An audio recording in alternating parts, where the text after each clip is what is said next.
What is up, everybody? Happy Monday. I hope you guys had fun watching that amazingly wonderful, just very exciting game from start to finish, right?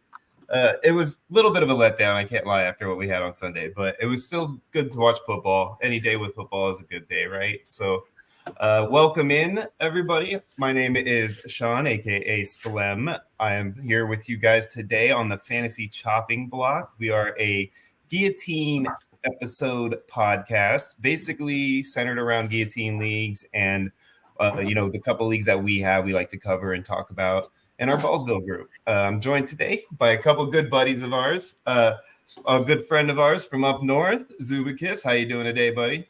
Good. Glad to be here. Awesome, possum. Good to see you too, man. And then our other good buddy, JoJo, my good friend that I've actually got a nice selfie outside Allegiant Stadium with, which I like talking about every time he's on. How you doing, JoJo? Pretty good. Shout out to my son, fourth birthday today. So, happy birthday. We gotta love that, dude. Super cool, man. How you guys doing? How was your weekends? Everything on the fantasy realm work out for you, or did you guys have as bad of a week as I did? I had some ups and downs. My home league, I lost, so now I'm down. Now I'm 5-3. I started the season at 6-0, 5-0, and then it's just been downhill from there. So injuries, man, injuries. How about you, JoJo? Did you fare any better than us? I would say the injuries are the great equalizer, right? So yeah, I mean, I definitely started strong. I had a lot of Rashee Rice, and I've been kind of, it's been rough. I've been having to try to mitigate some of those that production, or mitigate the losses and try to figure out some production there. But kind of like middling now. Yeah, me too. Same boat, man. And like I had my only undefeated team across the board, and all my leagues finally went down this week. So I kind of, that one hurts always. When you finally see that last goose egg in your loss column disappear, it's always a little bit of a stinger. It's like you're okay. You're sitting pretty. I'm actually a few games up to even over second, so it's not like it really hurts a lot. And as far as the standings are concerned, but man, that goose egg not being on that loss column anymore is just. Hey, speaking of that, I took down Scott this weekend in one of the podcast leagues. Seriously, I had no idea. That had nothing to do with why I talked about a goose egg in the loss column at all. I swear to God, it was not on purpose. Yeah, he was 7-0. I took him down big time. I think I put up almost 100 points more than him. Yeah, I do believe that was mentioned a little bit yesterday while we were live on air, because Scott pretty much knew that it was over long before the end of any of those games. Oh man, I looked at the score on it because I've been watching it all week. I was like, oh, there's going to be a big one, and Scott's 7-0. This is like he might end it, man. Yeah, I went out of the weekend at over 200 points. I was like, oh, never mind, I'm good. Right. We're going to find out here soon, but over the course of the next few episodes, but we'll see how many of those 7-0 teams. There was only a few of them across the Ballsville nation that were left. Two. So there could potentially be none after this week, the way these games played out. So it's definitely going to be interesting to hear the breakdowns this week. But speaking of a podcast league, and because he's a co-host of this pod, usually on Monday nights, I had to give C-Bomb a little come from behind victory on Monday night. So shout out to C-Bomb. I know it was a little negative there, but hey, you know what? It was a good sweat, C-Bomb. Hope you're enjoying the vacation. Awesome. That's awesome. If he's listening to this, that's the kind of comment that'll make him type in the little box down here. Scorpion Podcast 8 League. That's just because it's a pod league too. I figure it's also relevant to talk about here too. Gotta love that, man. Like, yeah, it was definitely one of those days, man. So those types of victories and losses came, I think, across the board to all of us in one way or the other. There's a lot of stuff that came down to the final, ridiculous interception from Daniel Jones there. So, those types of situations, you're either happy or you're in my boat with Zoobs, and we're both just floating down the river without paddles and hoping that there's not a waterfall coming. Well, I think a lot of people were probably banking on like Pickens or neighbors to put up big games tonight, and it just dropped an easy one on like third down, like two drive, maybe like drive before they got that fumble from. Had he been more aware of his position, he probably could have walked in. There was nobody there. I mean, it was around nobody. maybe he gets caught, but like he had an underneath, just like he could have done some things with that. Yep. Yeah. Oh, man. Well, and you saw that other touchdown catch that he barely missed. You know, Yeah, like he could have brought his foot down if he'd have realized he was so close to the side. I don't think he understood because he tucked that other foot under him and stuck it a lot farther back out of bounds. He could have easily just dropped his heel to the ground and been in bounds by no problem, like by a good while. So he looked a little out of sorts today. You know, he just didn't look like he had the juice. He wasn't grooving like he had the sauce early in the year. I'm wondering if he's getting a little discouraged too, because he hasn't. He was disappointed. Maybe like they're a winning culture up there, so this is kind of maybe the first time in his NFL life that he's really on this like, you know, bad team that's constantly losing games. It's hard for some people, you know. It takes a little bit of getting used to. That's for sure. Yeah, you know, for sure. You know, some of us had to deal with it in our very first couple seasons playing football. You know, then it's no big deal if you've done it for, you know, a few days. But usually these uber talented guys like that are on kick butt teams for most of their life. Yep. So that being said, I want to go ahead and touch base because we did have a special event this weekend that I thought went pretty well. You know, I thought we had a great time. I don't know, JoJo, if you got to listen. I know Zoobs was busy. We talked about it a little bit pregame here, but yeah, if you got to listen in or not at all, JoJo, we had our Ballsathon this weekend, our first ever. And, you know, I thought considering that, you know, we put this thing together in the aftermath of, you know, an event that wasn't scheduled. So there wasn't an opportunity for a lot of us to, you know, have dedicated time and a lot of, you know, prep available and time to get things, you know, donated and available to do any kind of raffle and all these things we really wanted to try to do to generate as much as we could. And the outcome that we got to, though, even though I feel like we didn't get to where we wanted to, I thought we did really well. I really did. I thought it went off, you know, pretty good. I thought the show was entertaining. I thought when Jim called was like one of the most, you know, I would say it's probably the best content Ballsville's ever put out at this point. You know, just hearing his story and what he's going through out there, and you know, like the emotion in his voice, the heartfelt, you know, thanks in his voice, the genuine, you know, type of just feeling that you got from hearing him and what he's dealing with right now, and how thankful he is for any of the help he is getting, and even being willing to offer up help for others, and while he's still in the process of rebuilding his own home, even like those types of things, I thought really resonated even more deeply than anything that Mir Scott could have said, or any Hail Mary touchdown passes that happened, or anything like that. So, you know, that in that aspect, I think that it was pretty awesome. You know, what do you guys think? How do you guys feel like it went? You know, I know you didn't, like I said, Zoobs, you're gonna give me an update when you get a chance to go back and listen. But JoJo, what you got to listen to? I mean, how did you feel it went? How did you think the fundraiser went so far? I mean, I think we're moving right along pretty well. Yeah, I was actually. I'm sorry, I haven't been able to listen to it just yet. I was, you know, like I said, at my son's birthday party over the weekend, and then we also did the Zoom like I yesterday. said, same thing we just talked about. We're in the aftermath of a hurricane here. This is not like everybody had the opportunity to plan ahead of time for something like this, like we would have liked to. You know. So life is still there, you know, unfortunately, even for the individuals dealing with it, you know, I mean, things that they have to move forward with that are, you know, things that they can't move forward without, you know. Yeah, I can't even imagine, you know, what they're going through. I know that my father-in-law was out in Florida, and luckily everything was still intact, you know, minor damages, things of that nature, but obviously that's not the case for everyone else, or a lot of people in Florida. So, you know, my heart goes out to them, especially, you know, like our community here at Ballsville, Jimbo. So, you know, from what I've heard, you know, and how you were just describing it, you know, to him to be that positive, at least at this juncture, but just giving us the reality of what he's been through. Just can't even imagine, man. But just, I'm glad he found a community like Ballsville, man. Like this is a bunch of like-minded individuals that we love fake football, but life obviously matters more, you know, and I'm glad that I'm a part of a community that also puts out some kind of like philanthropy like this, and that's awesome. Yeah.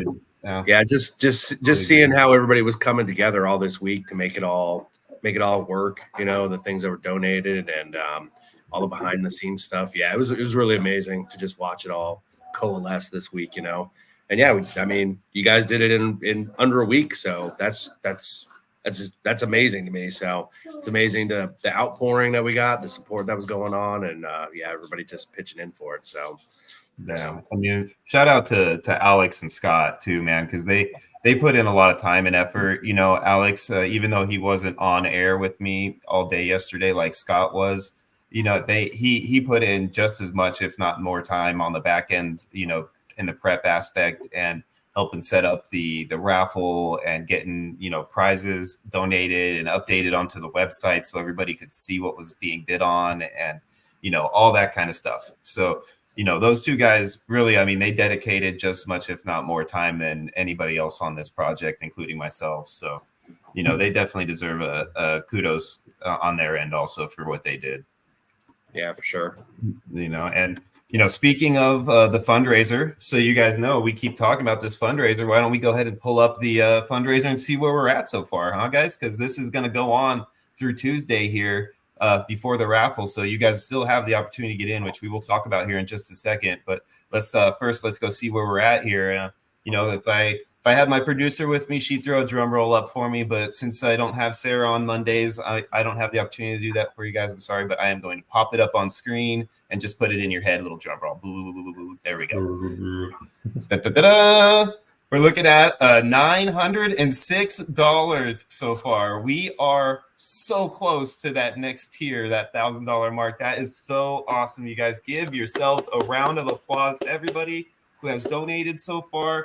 Mr. Michael Wayne Mendez, the most recent man right here, jumping in on that $40. Michael, if that is for the helmet, we will make sure you will get in on that drawing because that is definitely going to be an awesome prize right there for a $40 piece. I think a autographed Garrett Wilson Ohio State mini helmet is a super, super good deal for anybody. So I'm so glad that you did that. We really appreciate it. I could speak for Jimbo and his wife. I'm sure that they appreciate it as well.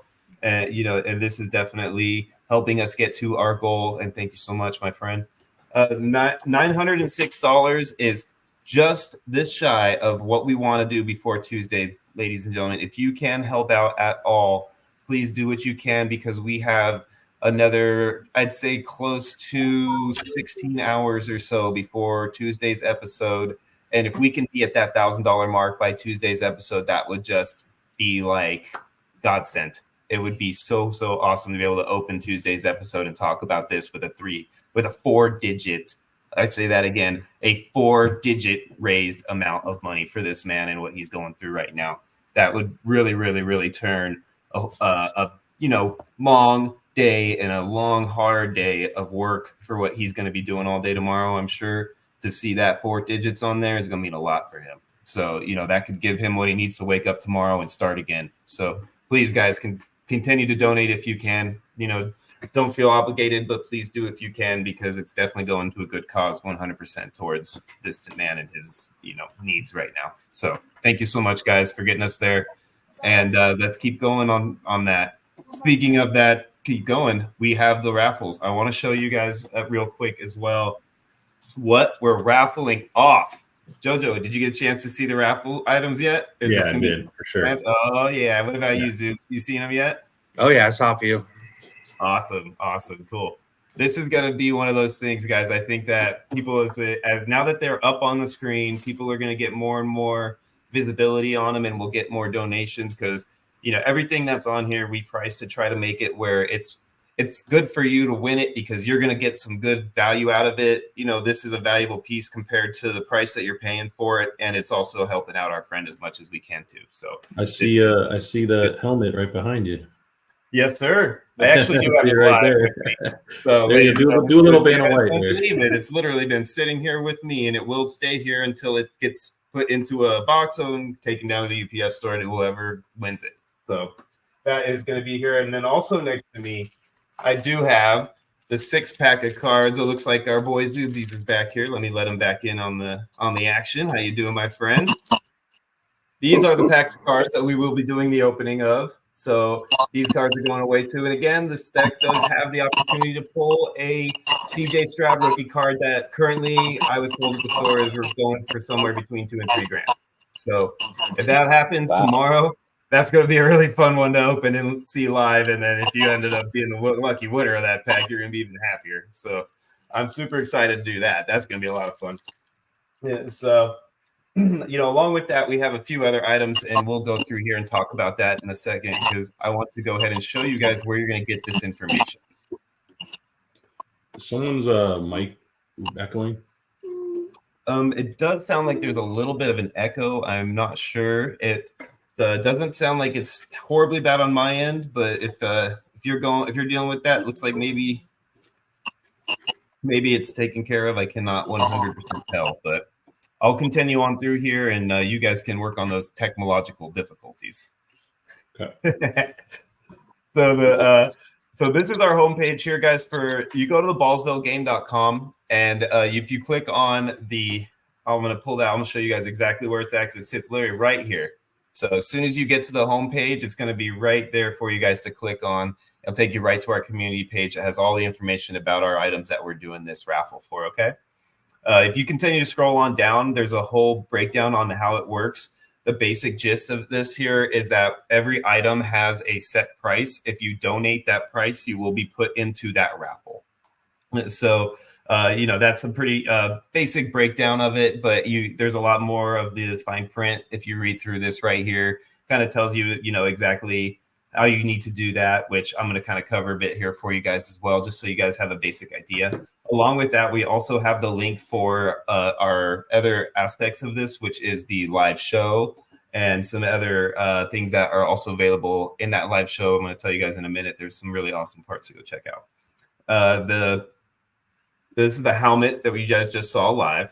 So what you would do if you want to get in on this Garrett Wilson helmet raffle, you go to donate $40. You let us know in Discord. You go to our Discord channel and you let us know, or you can do it attached to a note on your donation if that allows you on GoFundMe. If you can't do that, then go ahead and do it in our Discord. We'll make sure that you're included in that raffle. So that's how you get into each raffle. And every item here is listed. They have a picture. We have the amount that you need to donate in order to get in on that raffle. And then some of the items are listed along for individual as well as the pack, right? So you have a lot of options here. There's some really good cards in here, guys. Joe Burrow rookie card, Chase Young rookie, autograph numbered with a game-worn piece of, looks like a jersey potentially. You got Anthony Richardson rookie card. They got autographed Justin Fields rookie card, all the authenticated signatures. So these are some good cards, guys. And yeah, you're not talking a ton of money. You're $10, $15, $20. All these cards are worth double that at minimum. So you guys would get a screaming deal if you get these cards. So, those are going to be a lot of fun. This is a very, very awesome item. I'm going to talk about this one a little bit more in depth because this one literally was donated by our member, Jimbo's Bimbos, who is currently the one dealing with the hurricane in Florida. This is an item when he evacuated, he had enough room in his truck. This is an item that he made sure was with him. This is an item that he talks about. And when you go back and listen, to his testament that he left with us yesterday while we were talking with him, which was riveting to say the least, he'll tell you in that this was actually an item that he saw signed by all three of the Petties right in front of him in their motorhome.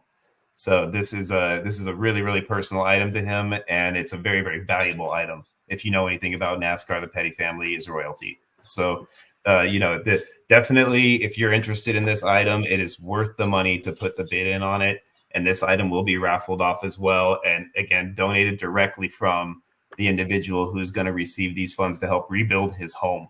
I can't say that enough. Rebuild his home. So thank you guys again. That would be a huge donation because this one is very, very, very special. So you guys can go check this out on our website, theballsvillegame.com, and get in on that. Our GoFundMe is also linked on here for you guys to go to as well. So you can go right there so you can start your donations. So thank you guys again, everybody who's donated and anybody who's going to be donating. It's all 100% going to him.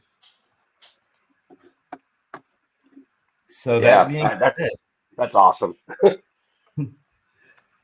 It's one of those things, if we have the opportunity to help you try to, right? Any way you can. You know, I'm all the way over here in Las Vegas. I know, Jojo, you're not anywhere near the Florida area. Zoobs, I know you're even farther. So, you know, there's not a lot we could do boots on the ground wise, you know, because we just don't have that, you know, availability geography wise. So, you know, we're at this point right now, we're basically doing everything we can, and this is the best opportunity we have to help. Well said. All right. So let's get into some of our guillotine scenarios.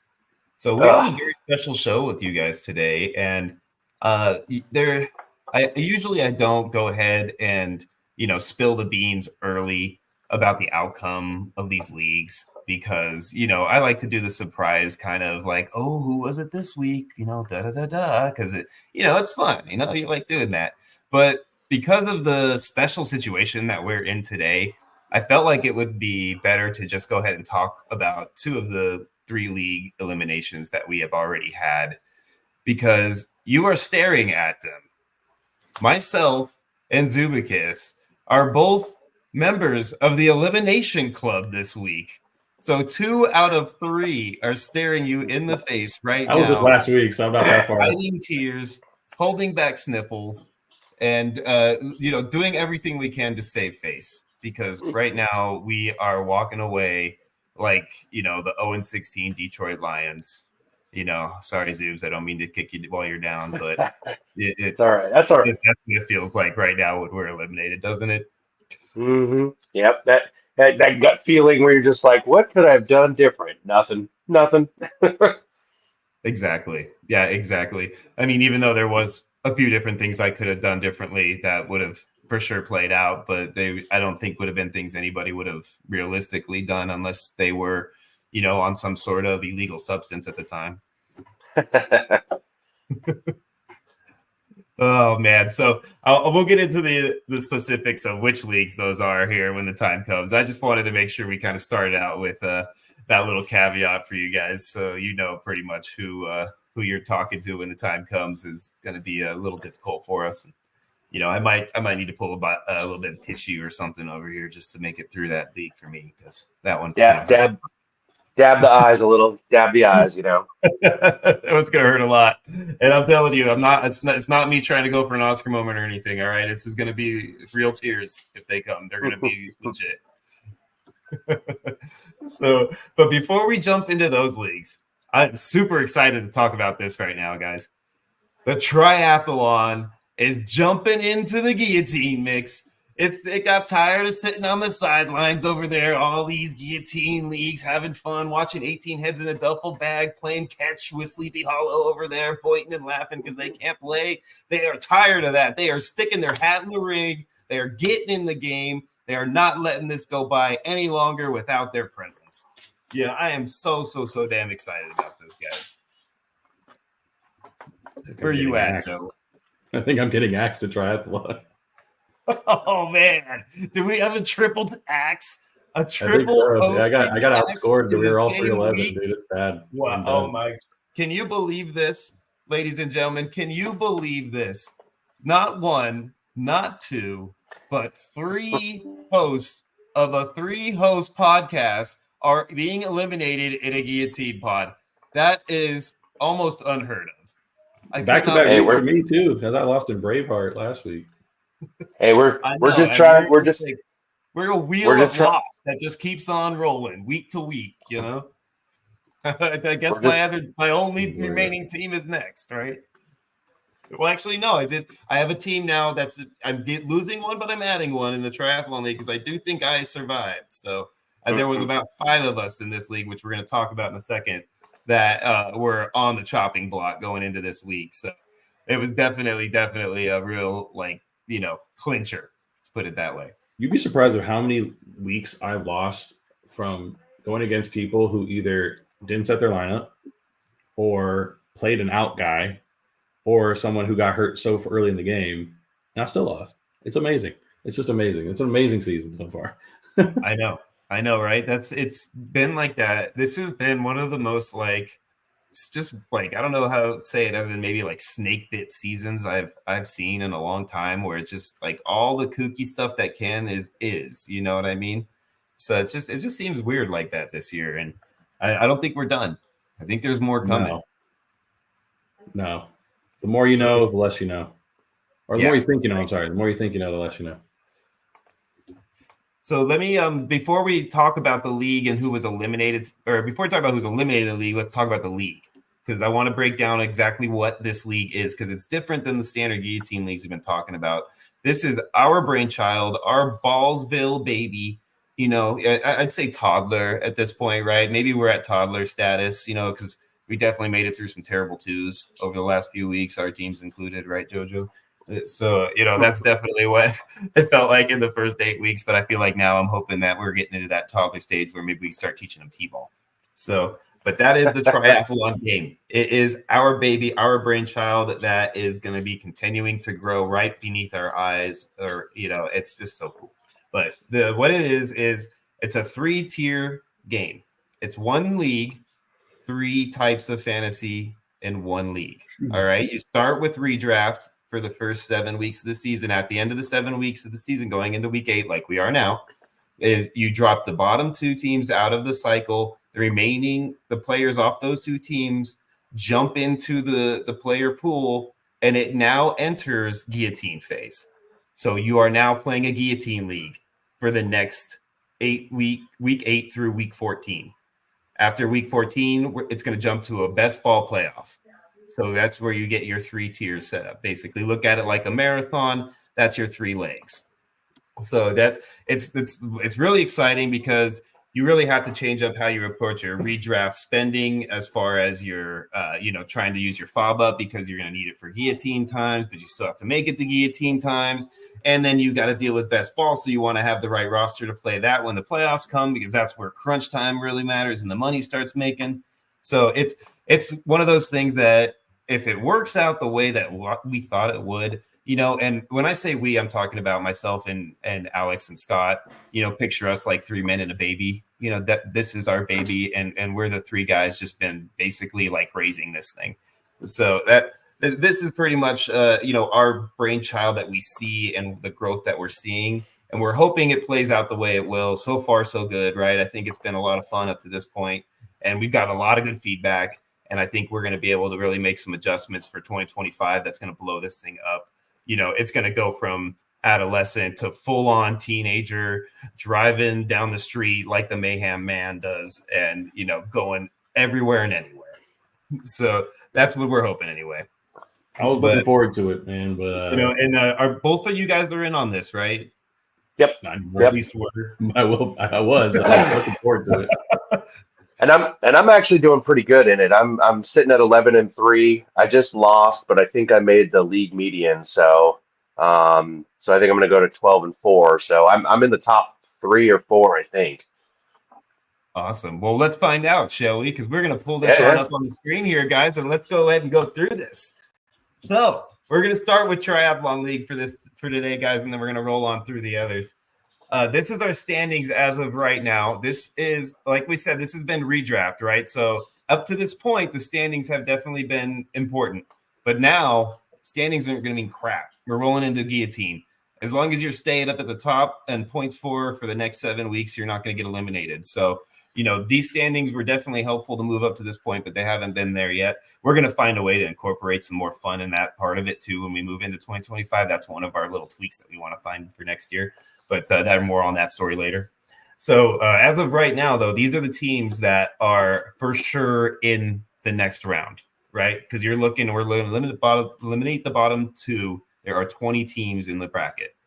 So right now you got your top 18 that are surviving. And whose name is that's sitting right there above the 19th spot? It's not there for long. It's not there for long. It's JoJo. We do not have a try elimination, ladies and gentlemen. It hasn't synced up yet. JoJo is good to go. He is made it by the skin of his teeth. It's not. It's not. I'm not done yet. I'm out. Look at the scores. Yeah, because that's only 3 and 11, which should be 7 weeks, so it hasn't Oh updated for my this week. gosh. Did Hey, look it at the not scores. update I on only the scored 73 screen? points this week. The other two teams below me also lost, but they scored over 100. And I was only ahead of them by like 10 or 20 points. Jojo. Oh my god, you're so 73. right. I think you're so right, Jojo. Yeah, I'm number 18 or number 20. I'm number 20 Oh now. my god, Jojo, no. Yeah, I'm number 20. Not my Jojo. Yeah, JM Hubs and D-Pain are the two below me, but they both went over 100. They got me by 30 or 40 points. Yeah, Wow. Damn, dude. Oh, poor Jojo. All right. Well, I'm that was a surprised it didn't terrible game. update because it seems like it usually updates by now from About the by end 10 of o'clock, I the think. game. 10 o'clock. What's that? 10 o'clock usually on the West Coast. I think they start adjusting. Oh, okay. That makes sense then, right? We haven't gotten that far into it yet. Well, so basically that's where we're at, guys. We'll talk about where we were because we have 5 teams that were basically all at the same exact record. So, you know, JoJo said he lost his 2, but unfortunately for him, you know, not enough teams also lost 2 to where it kept him out of the bottom 2. And so we'll find out who the other one was. Unless you know off the top of your head, JoJo, who the other eliminator was in this league other than yourself. Was it JM? It might be D-Pain because Westlick's won. He goes to 4. D-Pain only had 30 extra points. Keep going up. Did I think D-Pain did Thunder Pussy win or did you obviously won? So you're good. You're safe. Look I'm at good. Thunder. I think Did it was Thunder between D-Pain and I think D-Pain lost to JM Hubs, so JM Hubs is safe. And then you Thunder. the other one. Where's Thunder? That's who we're looking for right here. Up there it is. He won, so it's probably me and They only got 104 points. Yeah, but he won though, so it's me and D-Pain. Yep. Yeah. Yeah. Dang. Man, 2 of our regulars too. 2 of our managers even knocked out of our inaugural triathlon league right at the gate. First 2 squads. So basically, ladies and gentlemen, that means those 2 teams are gone. And moving forward now, those 2 teams, their entire rosters are going to be dropped and put into the pool, and we're all going to bid on them next Tuesday. We're going to find out here in the next day. No, JM Hubs. I'm sorry, JM Hubs. He's JM Hubs points. I'm sorry, I didn't realize how many points he scored. I thought he did scored enough though. There's only an 11. There was an 11-point difference between him and D-Pain, correct? 7-point difference. 7-point difference. Yeah, and he scored 111. D-Pain only scored 103. So he lost by like 1 point. He got 8 points more than him, right? Isn't he got? No, he got isn't it by 1 point? JM Hubs got 111. D-Pain got 103. Oh, so yeah, he lost by 1 point. He lost by like 1 point. Yeah, he lost by 1 point. So D-Pain did lose. I'm sorry, but no, it's okay. I'm glad you double checked me though, because if my math was wrong, I didn't want to. It was close. It was very close. Yeah, you're right. So basically, that means that we're going to start fresh with Guillotine. So there's nothing to go over as far as FOB bidding from last week in these leagues or anything, because there wasn't any massive amount of players available or anything. But there's going to be a lot next week because there's 2 full squads coming at us. So this is going to be a whole different animal here, and this is going to be fun to watch the difference between how this plays out and how the Guillotine leagues that are kind of hitting a new phase at this point in the season and the difference between the 2. So that's good. It's going to be interesting. But it looks like D-Pain's giving us a couple of good players, guys. Like, what do you think about that? Like, do you think that it's going to be a lot different because of 2 rosters completely, or do you think it's going to be, I think it's going to be. I think it's going to be a feeding frenzy. I think people are going to go crazy because you're talking 2 rosters full of people, and even if they're not all studs, I mean, between the injuries this year and people just not living up to potential. Yeah, it's going to be, compared to other guillotines, I think it's going to be very, very interesting to see it all kind of play out. And then I forgot, Sean, is it we keep our FOB from the redraft, right? And so yes, it doesn't reset. So if you used a bunch of FOB during the redraft portion, then you don't have a lot of that fob now going forward into the guillotine, right? Yes. Yeah. And see, that's such an interesting wrinkle, to turn it into a guillotine where you may have already spent a bunch of fob picking up players because of injuries or whatever, you know. Yeah, Mhm. And that's the game. That's the plan, really, was like to kind of try to make you have to change your approach to each type of game because it's not only that game. right. Yeah, because You because know, the choices you make in the previous game might affect you moving forward into the second or third game absolutely. even. Though So, it's not even a might, it's a definitely. It's oh like yeah, it for sure. will. So like you need to adjust your thought process because it's different as opposed to, Yep, otherwise you're gonna end up sinking instead of swimming if you don't. Especially yep, when you get into the from guillotine to best ball. Because if you don't have the right setup on a best ball roster and you get hit with an injury early on in the first round or second round of that guillotine phase or best ball phase, then you're going to be in bad shape. Even if your roster yep, looks great, otherwise, you could be SOL if you didn't have a backup quarterback that is like a solid setup and you didn't prepare for that, or whatever hypothetically. So I definitely am excited to see how that part of it kind of plays out and where those little wrinkles that, some I can feel like I can foresee now and some that I think I'm not even going to understand are going to be there until they hit me like a ton of bricks. So it's going to be fun to see how it plays. Definitely. yeah, yeah. I had to go real quick check what my fob was in that, and I'm still sitting pretty at 100. So I'm like, whoo, that feels good going into the guillotine portion. Yeah. Luckily for me, I have a very big So tendency to just leave a lot of fob forever and barely spend, if any, a lot of times because I don't really get on it early enough to chase the big boys. And I try not to put my roster in a spot where I need to anyway. So you have about half left, right? You have 48. yeah, I might have dropped a little bit on somebody that I should like overbid on somebody I shouldn't have at one point in this He league because still has 30 left. I think I needed to make moves because I was so close to dying. I was like, I was on the verge of death. I You know what, literally survived guys? just because I won 2 weeks in a row. I was 1-11 or something You were until dead last last, I week. think, at one point.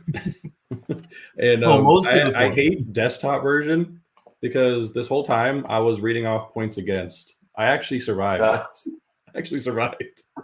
Are you serious? I'm I glad that we did. were looking at your team. I'm literally looking at PA. I always look at PA because it's like the one on desktop. It is the one right in the middle. It like draw your eyes go to it. Whereas like on the app, it's so much easier to read points for and points against. Like it's So it's because it's right D across. Payne and JM Hubs, then, isn't it? It's still D Payne JM Hubs, yeah. Even if he scored 111 plus 473, it gives him 580. I got 73 points, but 545 gets me to 618. I'm safe. I'm safe. oh, that's amazing. That's crazy. Yeah, I was just looking at 677 and 666 and 582, but I'm like, those are points against again. I'm like, I keep looking at the wrong one every time I'm on desktop, and I hate that. It's all good, I dude. hate I that. get it though, man. Desktop definitely tricks me out too. I hate that their desktop and their app are so much different, and you can do only certain things on different versions. It's ridiculous. Yeah, you can't even like all the survivor pools. You can't even view and select your team on desktop, like the team that you want Yeah. to play for survivor. It's You so can't even annoying. on the Like, why best even ball have it? leagues. I don't think either. I don't get it. No, you can't. You can't. It's really weird. It's bizarre. Sleeper, if you're Yeah, listening to this pod, please I mean, update your I've said it desktop a few times that I think the website was a secondary, like almost necessary evil to them, and the app is their baby, and the website is their redheaded stepchild. But I mean, that's just my thought. I mean, you never know, right? But so basically, on D Payne's team, since we are now 100% that D Payne is eliminated, we got a few good players coming off the board. I'll just highlight a couple of the good ones real quick. We got Jonathan Taylor, Malik Neighbors, who, I mean, how good is he now right now, the way they're playing? Who knows? Dalton Kincaid, I think that he's going to come up. Jacoby Myers looks like he's getting his share now. So, I mean, there's a pretty solid team. Tua coming back. Anybody else worth mentioning? Not really. So, you guys got any thoughts on these players coming here from this squad? Jonathan Taylor, I think, is going to go for a lot. He looked really good, even though I think the rest of that offense is kind of kind of ugly. But yeah, I think Jonathan Taylor's going to get dropped a lot of fab. How about you, JoJo? I mean, I'm still thinking Neighbors, even though he's come down to earth. I think that a lot of that has come from the offensive line woes when they lost both their tackles. Well, Andrew Thomas mainly, but yeah, he'll still go for a good amount. I do think this is D-Payne's team, right? Yes. Yep. Yeah, I think I like J.M. Hubbs' team more. He's got a couple running backs that are pretty nice. If you want to go to that one. Yeah, I will jump over to that one when we're ready But yeah, to. Let's stick with the Neighbors, format, JoJo. We're not done here yet, buddy. Well, scroll down and see what else he got. Because I mean, I'm thinking Jacoby Myers will be serviceable for sure. If you need a quarterback and you want to set yourself up, Tua is definitely a viable option. I'm not big on Dalvin Cook. I think Garendo is a sleeper. I mean, I think you could probably get him for cheap. I would probably add him for depth just because, again, 2 Achilles injuries with both of CMC's legs coming back after the bye, rumored. But Jordan Mason, that shoulder injury is lingering. So yeah, he keeps going out every game he plays. So yeah, I could see that. Yeah, no, I'm with you, man. I made the classic mistake. It cost myself a really big loss this week by 2 points because I had Isaac Garendo on the bench and I had Rico Dowdle in the game. And because Rico Dowdle was a last-second scratch, I was like, "What?" I only had the one player on my bench available to drop was Isaac Garendo to pick up Zeke Elliott, so I could at least get some play. Obviously, Mason was healthy, so Garendo wasn't a for sure player to play anyways. So I figured I'd take Dallas's starter and hope he can score me a little bit enough to survive. And sure enough, did Garendo not go off? And Zeke got me just enough to lose by 2. I will say this, guys. This might be a little pro tip here.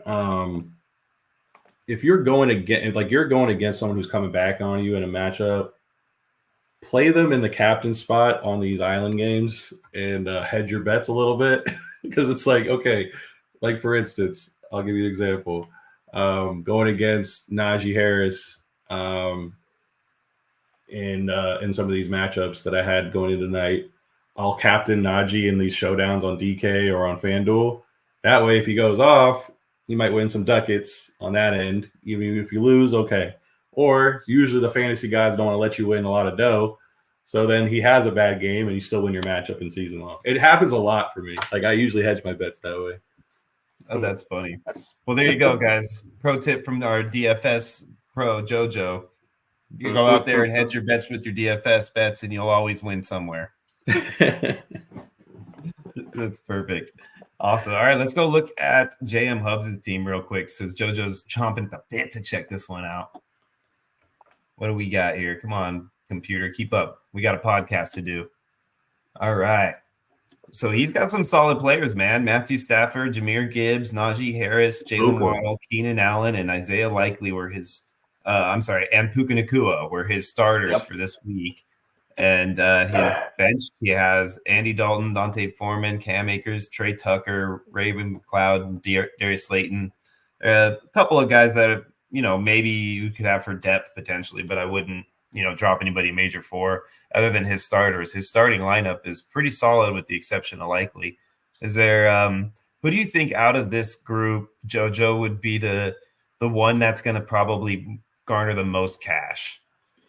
I still think right now, running back scarcity, especially going into the latter part of the year, I always preach RB scarcity. Like I always start out my drafts with a lot of a lot of receivers, but as you get into the season, it's all about the running backs right now. And so I'm going to lean Gibbs over Puka since Puka's also returning back from an injury. Granted, I think Puka went earlier than Gibbs in most drafts.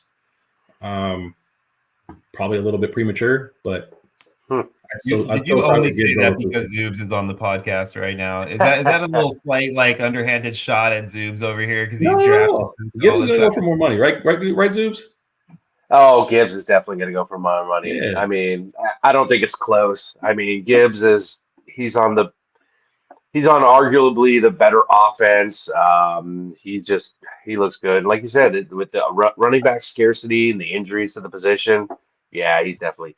Don't get me wrong. I'm eyeing Puka myself as He came back with a vengeance too. Like he was balling first game back. So Puka's balling like that. That was he you finished want with to talk what? about some vindication right there too, man, because I was totally like hanging on to him for dear life in my high dollar league, getting messed from everybody. Oh, you don't even know when he's coming back, and and then all of a sudden it's like less than like 12 hours. They're like, oh, he might play. Oh, Puka's playing. Oh, Puka's getting every target in the world.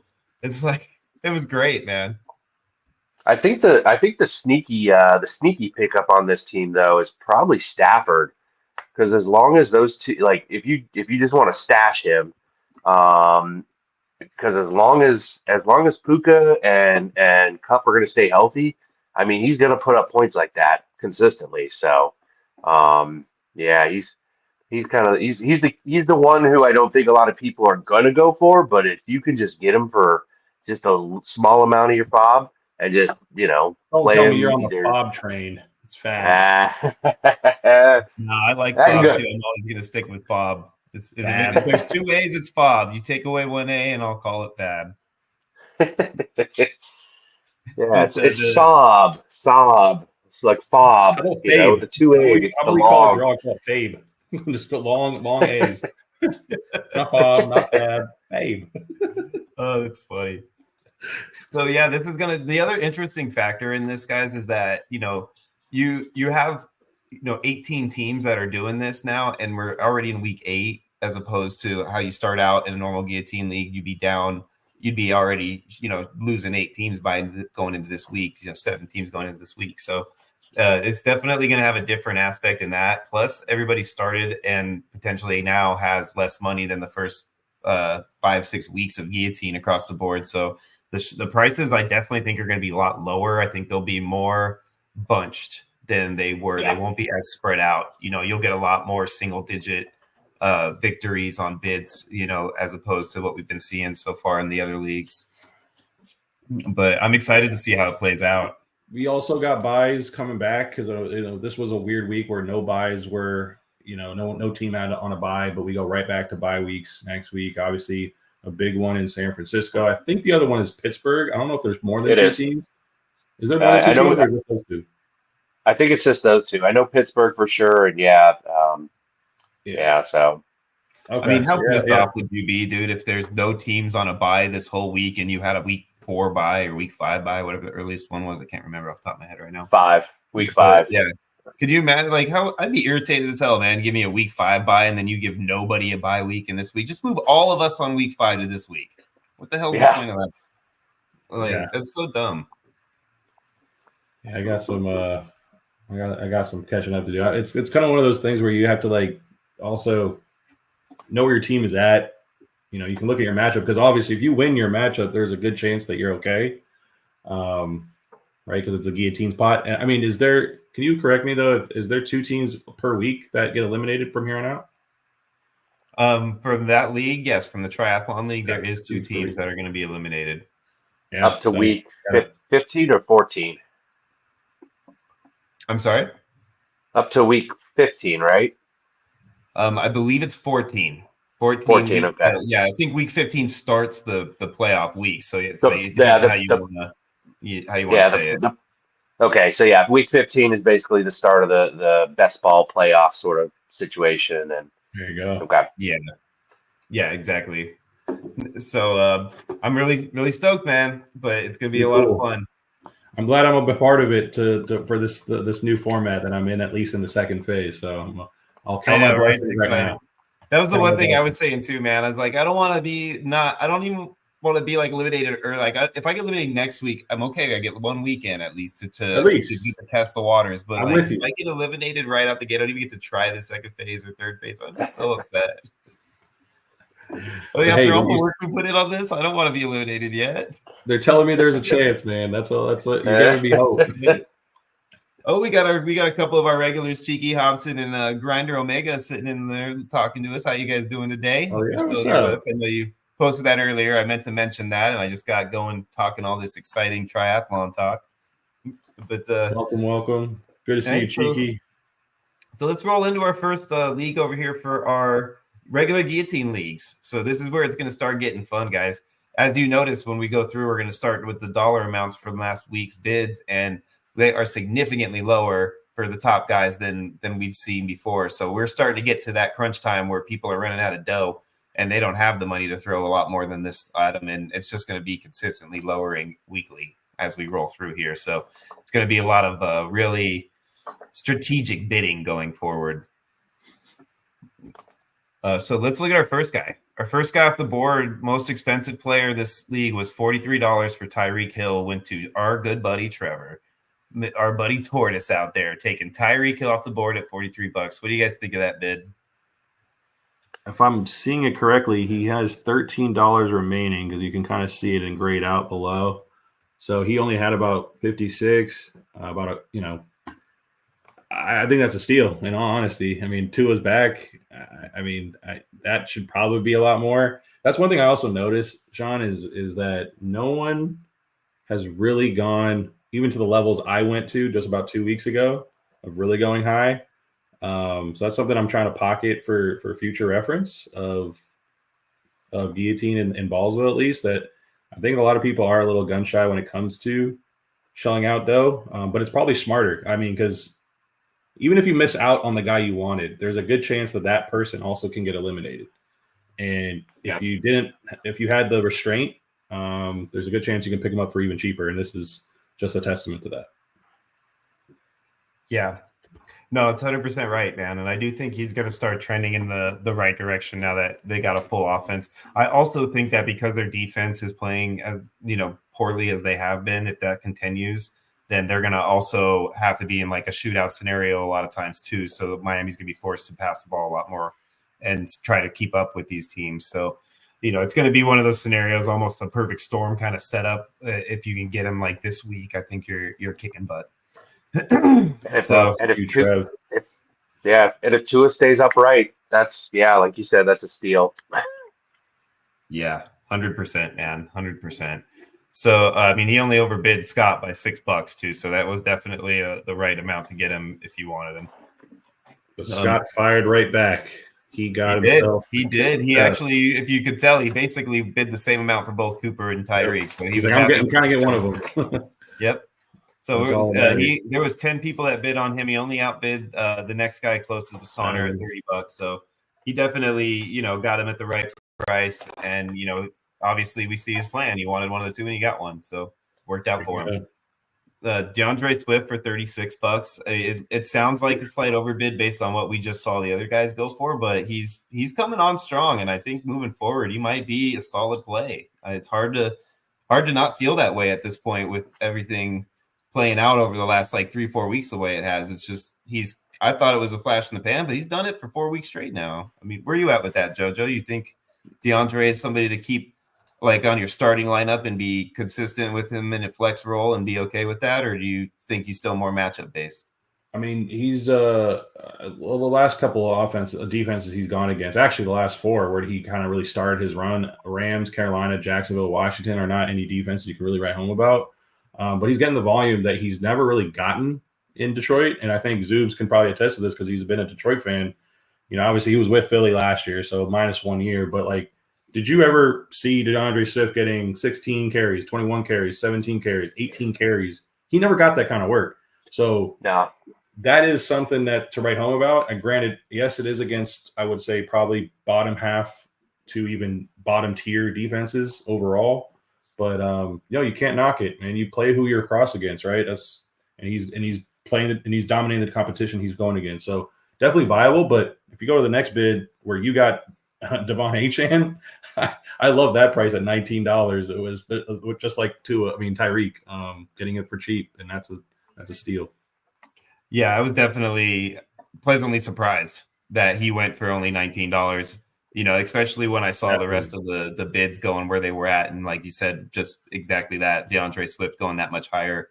To me, I felt like I still have Achane ahead of Swift either way. So to get Achane at almost half the price, I think is a pretty good move at this point.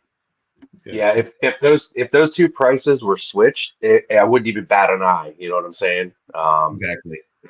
There's a piece of me that thinks that Achane is a little slightly more explosive, a little I mean, he's smaller than Swift, but Swift's small too, and he gets hurt. He gets hurt a lot, Yep. and that's why in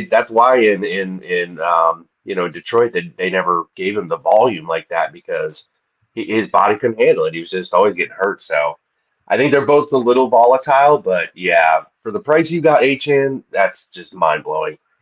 Yeah. And I mean, we didn't actually look at the bids. We'll look at the difference in bids on this, which this is pretty drastic. He bid 36 on him, and he was the only one that bid above 17.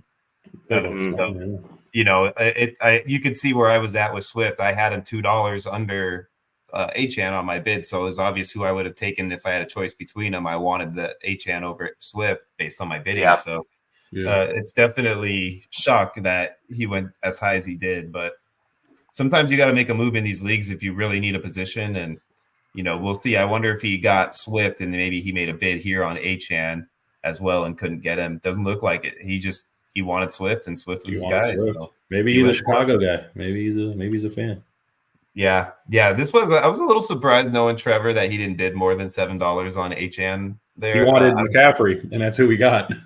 Yeah, so that makes a lot of sense because you did see he got him here for $17, which is basically a steal right there too, knowing that he's coming back at this point. As long as he stays healthy, that's gonna bigger steal than anything I could do with HN even at his best. So yeah, these bids are pretty juicy, man. I'm actually like I'm kind of upset that I wasn't in Sleepy Hollow, man. Like maybe I would have. Yeah, this was a good team that was available too. So there was a lot of players, and there wasn't a lot of fob out across the board. So it was a pretty fun one to bid in. Yeah, that's what I'm saying. Only went for 18. That's a good deal too. The way he's playing, and I only bid 6 on him. How stupid am I? That's my guy. I should have bid way more than $6. Yeah, but he's a little volatile, right? I think it could be pretty thin. You don't know what's what with him yet. I think him and Cooper will slightly rob each other throughout the year too. So it's a little because they do have similar skill sets, and I think Cooper he didn't play a lot this game, but I think that had a lot more to do with situational aspect than it did much else. Weather and everything else that was going on. So I definitely don't think that. Keon's going to continue to have every week consistency like he has the last couple of weeks, but I think he's definitely going to get games where he's like, holy crap, because he's definitely showing that he's got a skill set that is really hard to defend against. Yeah, but this is the second time only in 8 weeks where he got over 80% of snaps. So that's a good sign too. If he can live up in that 80+% snap rate, he's on the field more, and that's usually a good indication where he can get some more targets. Yeah. No, I'm with you. I agree. I definitely do think that, he's going to be one of those people. If he stays on the field, he'll be good. I just, like I said, I think Cooper will bleed into that snap percentage and they'll rob each other slightly. But that's just, what I anticipate because of their skill set being similar. And Shakir has proven that he earned the role that he has, and I don't see either of them eating into that role because it's so much different. So different, yeah. But what would you have Keon at 18 versus what you got Marvin at 11? Obviously, Marvin's had a lot of struggles too. I mean, granted, you got Marvin, so I'm sure that you wanted him. But what would you guys, Zub? I'm gonna buy a non-party in this because obviously Sean got Marv. But who would you rather have, Keon or Marvin, rest of the season?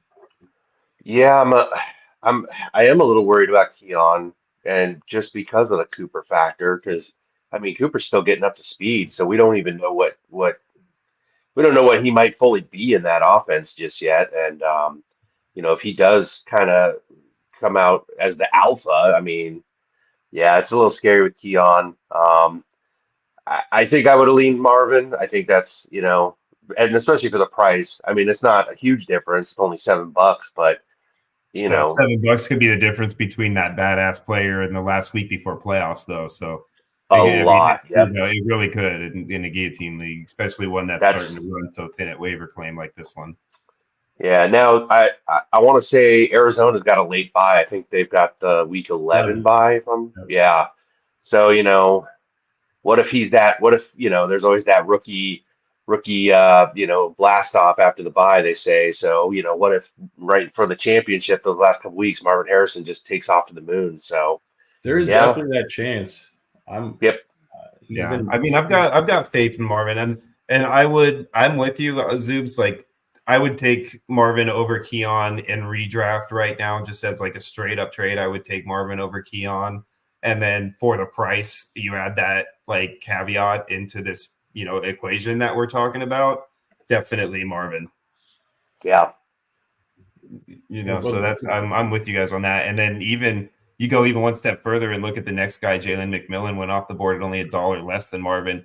And I'll take Jalen McMillan, or I'll take Marvin Harrison over him, all day, every day of the week and twice on Sundays, Yeah. $10 for Jalen McMillan is woo. That is a spicy meatball, C-bomb. I mean, you look, and I was the next closest bid at $3, so he definitely wanted him for sure. But the fact that he bid the 10 on him, and then I didn't even verify 100, I'm gonna go back and look to see he put 10. So he put 10 on both Marvin and McMillan. And had he known the situation, I bet you money he would have just dropped his McMillan bid altogether and just bid $3 more on Marvin and been happy as a clam in good water, right? Yep. That's what you got to love about the bidding, man. This is blind bidding. I wish you knew. I wish you knew. Yeah, exactly. It's all, you never know, right? Scott too. Scott bid $12, but got bumped because of the way he set up his lineup. He wasn't eligible for it. So, that kind of stuff happens in these blind bids, which make it even more fun. So we'll move forward to the next few guys. Really wasn't anybody too crazy. I do think Take Dell for $3 is a pretty good steal at this point, especially after what happened with Diggs. I'm not sure if Diggs is going to come back this year. I think that looked pretty brutal to me. It looks like Diggs is probably out for the season and probably even beginning of next season, because that could be a torn ACL or MCL, PCL, whatever ligament it ended up being, because those non-contact injuries and the way he reacted, it's almost like a telltale sign to me. Yeah. So it's always bad. It's never good. Yeah, never good. Hold out hope until they give us the 100. I hold out hope, but it's very minimal. Yeah, I will say I'm very proud of myself for my $1 bid and win on Ricky Pearsall. I was going to say that. I do think that's going to pay off for me. Especially Debo just went out with a rib thing. Ricky Pearsall looked real good. Yeah, I think that's going to be a good steal right there, and I wouldn't be surprised if that move if Ricky doesn't end up being the reason why Brandon Ayuk gets traded in the offseason, if they can get out from under that contract they just signed with him. God, what a bungle. What a bungle by the 49ers on that. I mean, I bet you every day John Lynch wakes up and the first thought in his head is, fuck, we should have taken that deal by the Steelers. Yep. I bet you that's literally the first thing that pops through his mind. Maybe after I love my kids, my wife, my life, then maybe it's that. But it's one of the first things for sure. It would be on my mind anyways, because that's definitely like if they made that move and were able to utilize what they got back in return to make some massive move right now at the end of this trade deadline, then they would have been in a lot better shape. But hindsight, right? Yep. They're definitely doing pretty good over there overall. They're batting better than a major league all-star batter, so percentage wise. So I wouldn't give it too much stake as far as that's concerned. I just definitely think it's a thorn in his side, to say the least, right? I'd be remiss without mentioning the Baker Mayfield pickup for $3, just because I think he then still is or was last week and is probably still sitting top 3. He was like the top quarterback, I think, up until this week. If not, he's still in the top 3, I think. So that's a steal for $3. Even if you don't need him right now, you just stash him on your bench and you make it to the playoffs where we jump to that second quarterback and you're looking pretty good. I wouldn't have predicted that he would have looked so good losing his 2 top pass catchers, but man, Baker's is playing on fire. Right? Yeah, he is. He's really been playing well. I think it'll continue to, even though he lost Godwin. It seems like they're going to be able to kind of move forward. He was off just a little bit last week. I think that's just a little bit of like getting to know the nuances of these new receivers a little bit more. And understanding that, I think that'll get better as the weeks go on. And I think McMillan is definitely a good play going forward. I think that Baker's going to stay a good play going forward. I think that Bucky and Rashid White both take upticks in their passing, options. So I think that's an uptick for them in that area. So But I don't think any of that's going to mean anything worse for Baker. Yeah, and hopefully Mike Evans can, kick that hamstring. Hopefully that thing doesn't linger. He comes back and make a good push for the last couple weeks. Yeah, absolutely. I agree with that one. So let's go into the games for this week and see some scores and find our unlucky loser for the week. So this is the one league I am still alive in, thank God. And not only am I still alive, I wish I could have just taken a good 50 of these points or so and thrown them in my other team so that I didn't have to worry about it. I dang sure didn't need them over here. I had this locked up by the end of the first round of games, it felt like. So the 172.82, I think, is definitely the highest in this league and the highest, I think, across all the leagues, honestly. It was just one of those weird weeks where everything fell in place. It'll be fun to go see what exactly happened there to make that work.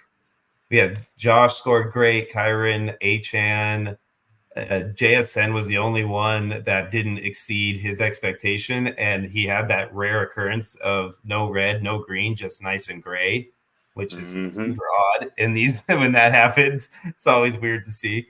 But everybody else in the starting lineup scored above their projections, so it was one of those weeks, man. I mean, I just had everybody in, and for some reason, even Khalil Shakir, the one guy that I kind of felt like, oh man, I kind of have to put this guy in this week, even though I didn't really have high hopes, being that I expected the other two to do good. He came out and proved me wrong, and thankfully so, because it's always nice to win, but it's even nicer to win by that much.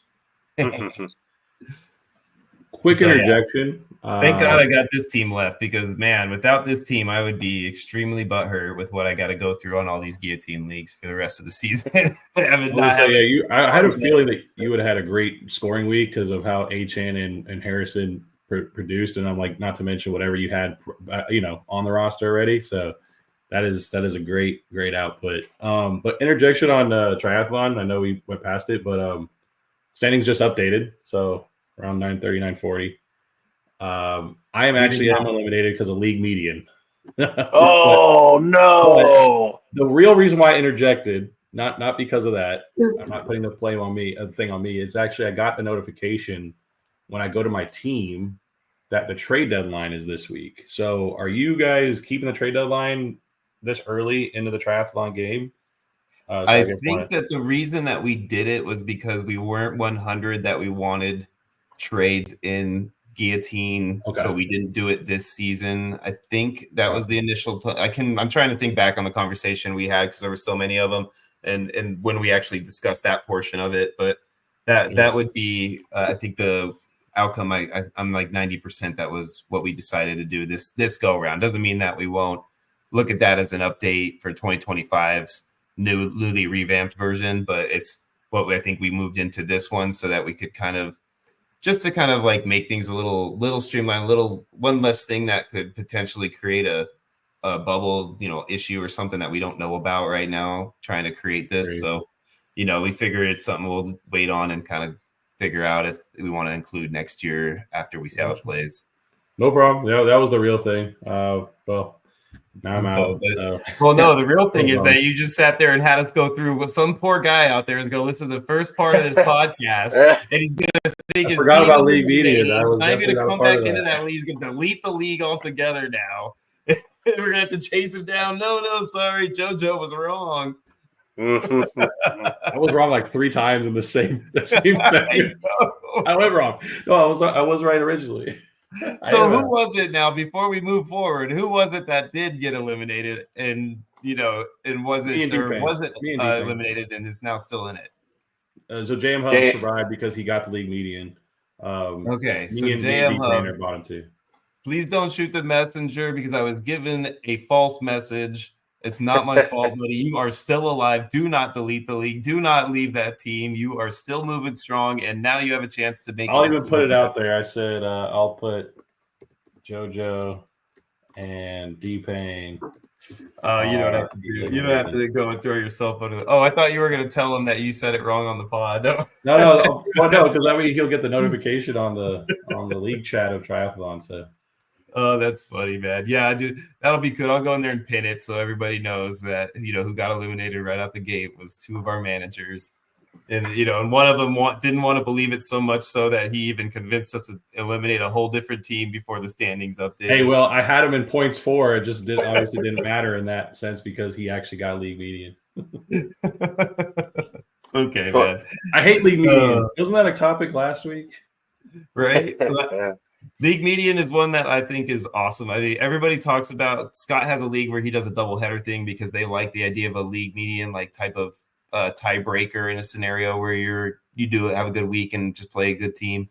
But they did a double header, and now he runs into the times where he plays two good teams and he's the third highest scorer and plays the first two highest scorers, and now he loses twice even though he's the third best team in the league that week. And so to me, league median is definitely a fun way to kind of level things out a little bit when it comes to those matchups like that where you just happen to run into the bus all week for somebody.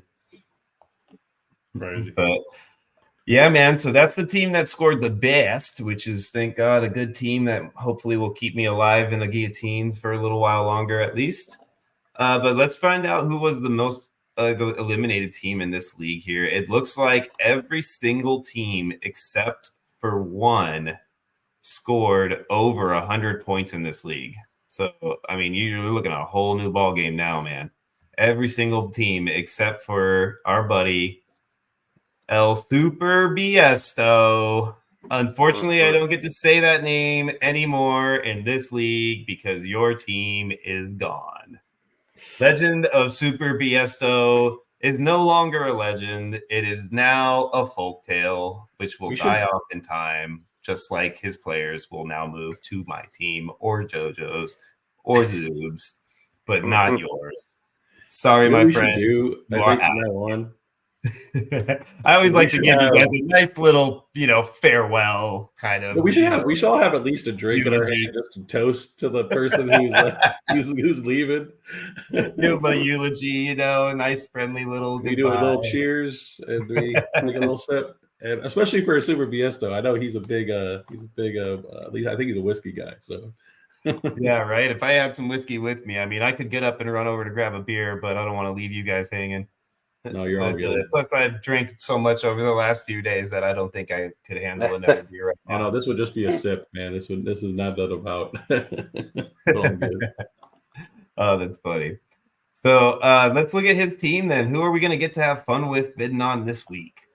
We've got Jordan Love, Saquon Barkley, J.K. Dobbins, Romeo Dobbs, Jamar Chase, Mark Andrews, Deebo Samuel, Mari Cooper, Matthew Stafford, Bucky Irving, Ray Davis, Kamini Vidal, Ramondre Stevenson, Deontay Johnson, and Cole Kmet. Man, not a single name on that roster, with the exception of Mamie, Kamini Vidal, and Ray Davis, deserves to be on the waiver wire in this league. I was about to say, person should be picked up. Every single one of them has a pulse. Yeah. That's such a good team to have the opportunity to pick up players off of this week. And you've got probably three running backs, probably in the top 20 or 24 running backs for the season. I mean, yeah, this is going to be wild. Yep. That's and Andrews is coming back to life, which I don't think is a smokescreen. I could see that being something that just continues for the rest of the season too. So, he's got. I mean, like you said, JoJo, every single player on this roster deserves a bid. That's going to be fun. I think there's going to be some that are going to be really low or maybe even free. One or two. Yeah, Ray Davis, Kamini Vidal, but two out of the whole squad. I mean, I could see everybody else going for a minimum of $1 at least. Every single person should be $1, right? With Deontay, Ramondre. Those are probably his lowest level guys other than Ray Davis, Kamini Vidal. Yeah, I would say Andrews is definitely starting to come back to life because remember, I think the biggest narrative out of week 1 was that, it's an aberration. He was on the field a lot. He had 74% of snaps. He finally matched that mark in week 8. Every single other week, he was 60% below in snaps. So snap percentage, I should say, snap percentage. And he finally reached that, so he's starting to ascend again and getting on the field more. So that's one note. The other note I would say out of this team is just cautioning Debo bidders because obviously they're on bye this coming week. So I would caution that. I don't think he should be going as far as much. Plus, with all the pneumonia stuff, he didn't even finish the game last week, but he's got a little extended time to recover. Yeah, no, I'm with you on that one, man. I definitely think that Andrews is worth a decent amount of money if you need a tight end because that position has been real volatile this season so far. So I agree with you on that one. Is there anybody in your mind, Zoobs, that you think is a sneaky good steal because there is so many good players on this roster that a guy that potentially would go for more isn't going to go for as much because people are going to focus on the other names, like somebody that's an under the radar guy you can snag, like how Marvin Harrison ended up being in that other one we just discussed? It might be Deontay Johnson. I know this week I've heard a lot of rumblings. I've seen a lot of stuff coming out from high level sources that he's on the trade block. They're looking to move him. If he goes to the right place, and kind of like with Devontae Adams, suddenly all his injuries disappear now, and he's back on the field playing with a good QB and a good offense. He might, because he's looked good the times he has been on the field for the Panthers. I mean, he's about the only thing on that offense that really is working. So if he goes to the right place, he might be a good steal. Yeah, because I think. could you imagine go ahead? I'm sorry, my friend. No, I was just gonna say, he didn't play this week, and people are kind of maybe a little down on him because the Panthers are kind of just throwing this season away. So yeah. Yeah, Schefter did that on the McAfee show. I even think he was like really leaning on Deontay moving. I think Schefter's a good source on that. Could you imagine if the Chiefs still got another piece and grabbed him too? They should. I mean, that would turn that offense into another scary weapon again because you put him and Hopkins and then have the Worthy on the other side. Still, I mean, that's a pretty scary trio now with Kelsey being back. And Deontay does a lot of things that Rashid did. He's that short area, short line of scrimmage stuff, and he can get open. He's got a lot of wiggle in his routes. And he gets a lot of gap separators. Yeah. Yeah, so he gets that gap. Yeah, I mean, I'm with you. If I was the Chiefs, I might have been a little more prone to chase after him than Hopkins, to be honest with you. Yeah. And if I had to get one or the other, I would have went him over Hopkins and, or try to get both, but definitely him at minimum, right? So hopefully that's their game plan and they're doing everything they can to get him now. So we'll see. But, actually not really hopefully because I'm a Bills fan, but that's, I think for the situation, that's like a, circle into a circle hole kind of thing. Yeah, so I'm actually with Zoobs. That's actually a very sharp call out there because if he does get moved, people might not be thinking about that, but you get it for cheap, that could be rapid ascension in the value that you might get out of that bid. So very sharp. Yep. Yeah, good call on that one, brother. All right, let's move into our next league here. Our 18 heads in a duffel bag. My favorite league name, but my not so favorite. Need a drop for that.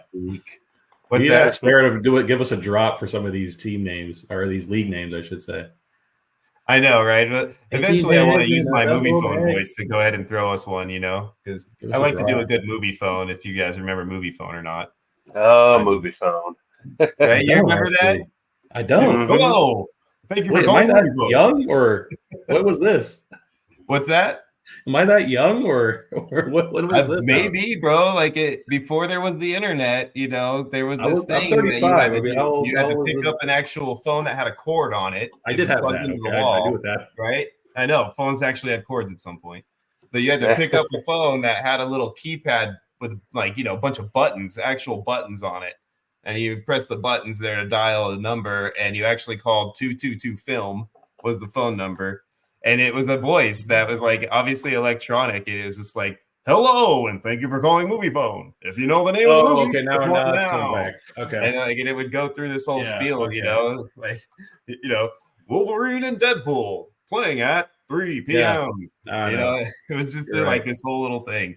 It was so much fun, bro. Like I want to do like a little voice like that and do 18 heads in a duffel bag.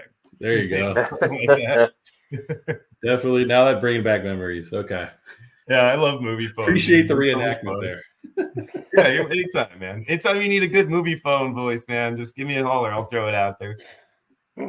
My favorite.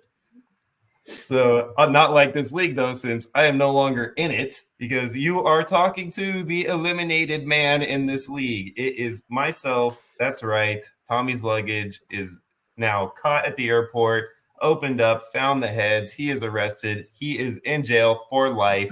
All his players are being forfeited to the government and sold off at the next auction. It is over for him, my friends. Oh, so painful. But we won't talk about my team just yet because we want to go over these dollar amounts from the last week's bids before we go too crazy into my, demise, I should say. This I one, think our it was, best. Go ahead. I'm sorry, brother. I think was it? It was. I was eliminated last week, wasn't I? On this one. Yeah, I believe this was your elimination, my friend. We'll go All look right. at Let's the see. messages right here. Let's see what you vultures did to my poor team. No, this was not you. You were eliminated the week prior. Okay, week This before. one was Okay. this one was Crows 24 was our eliminated Yeah. team, which that's a good point to bring that up. I need to start doing that every time that we go through this, is talk about, just at least mention whose team it was that we were picking dry on these bids, because I feel like they deserve one last shout out, for the league, right? So James Conner was our top guy from his squad. We had $44 with 10 bids. And looks like K Doggy Dog outbid me. I was the next closest guy by almost double my bid. He outbid me by $21. That's a running back needy team right there. Yeah, and not to say James Conner is not a bad back to get. I know he's not flashy, but he has been one of the most consistent scorers in fantasy so far, in a position that's been real volatile. So, that's definitely not a bad piece to pick up. Unlike the next piece that our poor 760 side buddy only got half a game out of for his $33. So that's very unfortunate luck for him. It's not a terrible bid; it's just terrible luck. Yeah, and with Nico out, you would have expected Diggs or Dell or both to kind of, rise above. And that injury is brutal.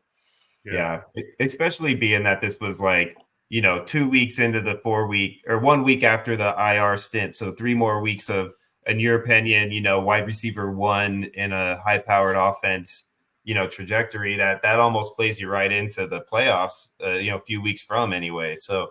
He picked that guy up for $33, thinking this is a solid piece to make a run rest of the way through. And, here he is half a game afterwards, looking to pick up the pieces and $33 less.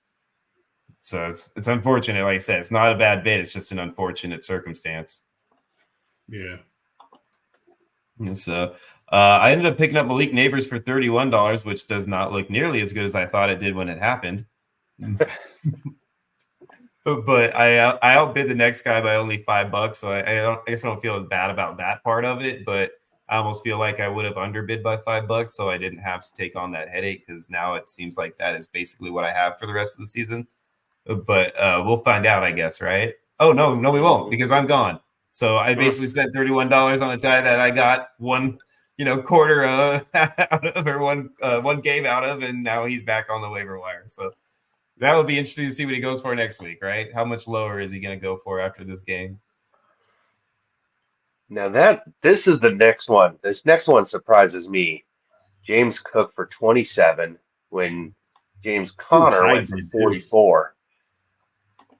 Yeah, that's a shock to me that he went for that much lower. I mean, Chiefs Life outbid and Thrill Kill by literally the waiver claim order because of the same amount. So that's definitely a steal right there. You feel good about those when that happens. But, especially on top of that, you add the fact that James went for that much less than Connor, and you did that. Like, that's just a triple win for that guy, who hasn't had to deal with a loss yet this season in his real life team. So that's pretty frustrating.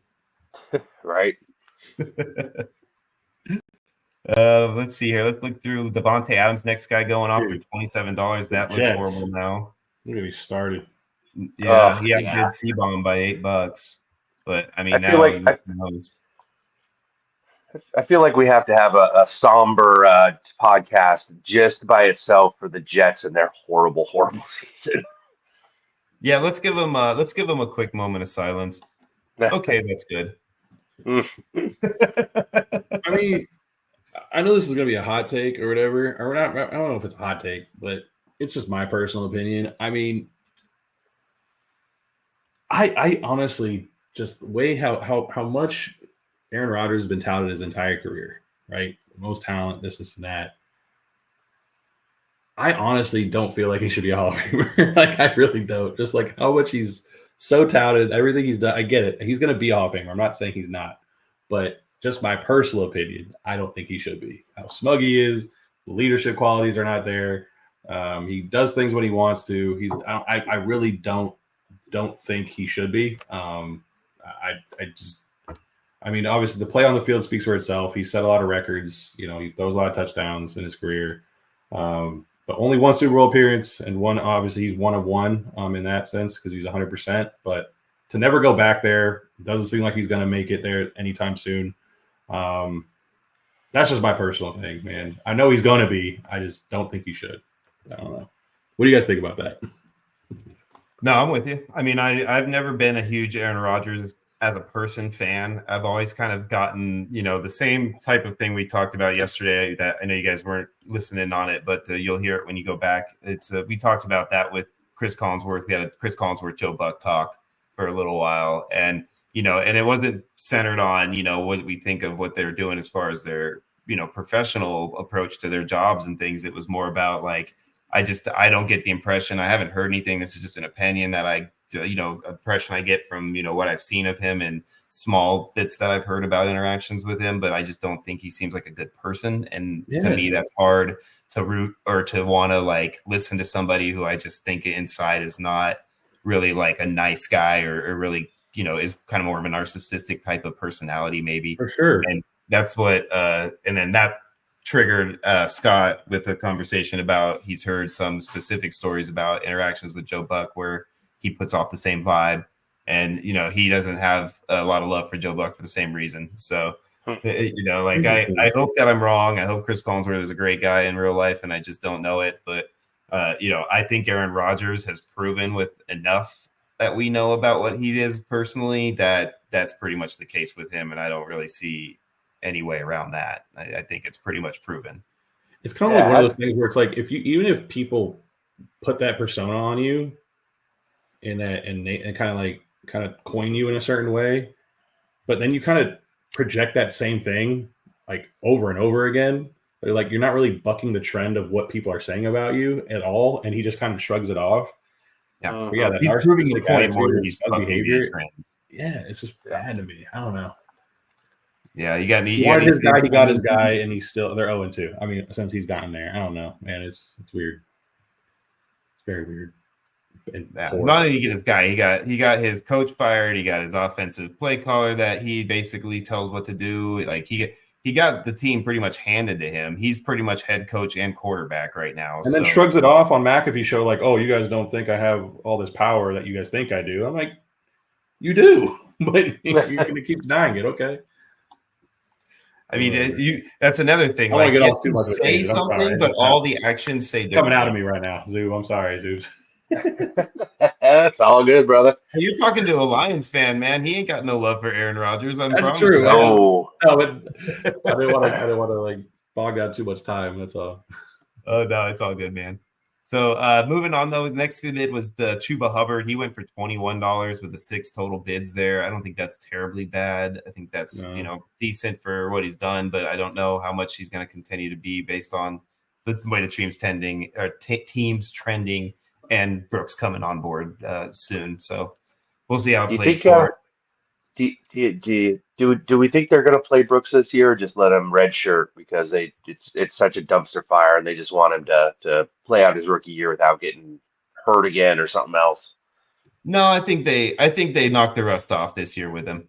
I mean, they Yeah. might. I don't think maybe they play him as much as they hoped they would have when they drafted him and all that, because they are so far out of the weeds now. But I think it's the best thing for him too. You don't want him waiting all through off season before he has Yeah. any live game action. So I think they'll knock the rust off with him. Probably wait later. They'll probably activate him, but keep him as like a third string guy for like 3 weeks maybe or so, and then around like week 11, 12, they'll start to maybe sprinkle him in and just get his feet wet and let him get out there, get hit a few times and get a feel for the game and the speed and things like that, Yeah. But yeah, that's where I think they'll be with him. But I think if you're carrying him on a redraft roster now, he's almost worthless. Yeah.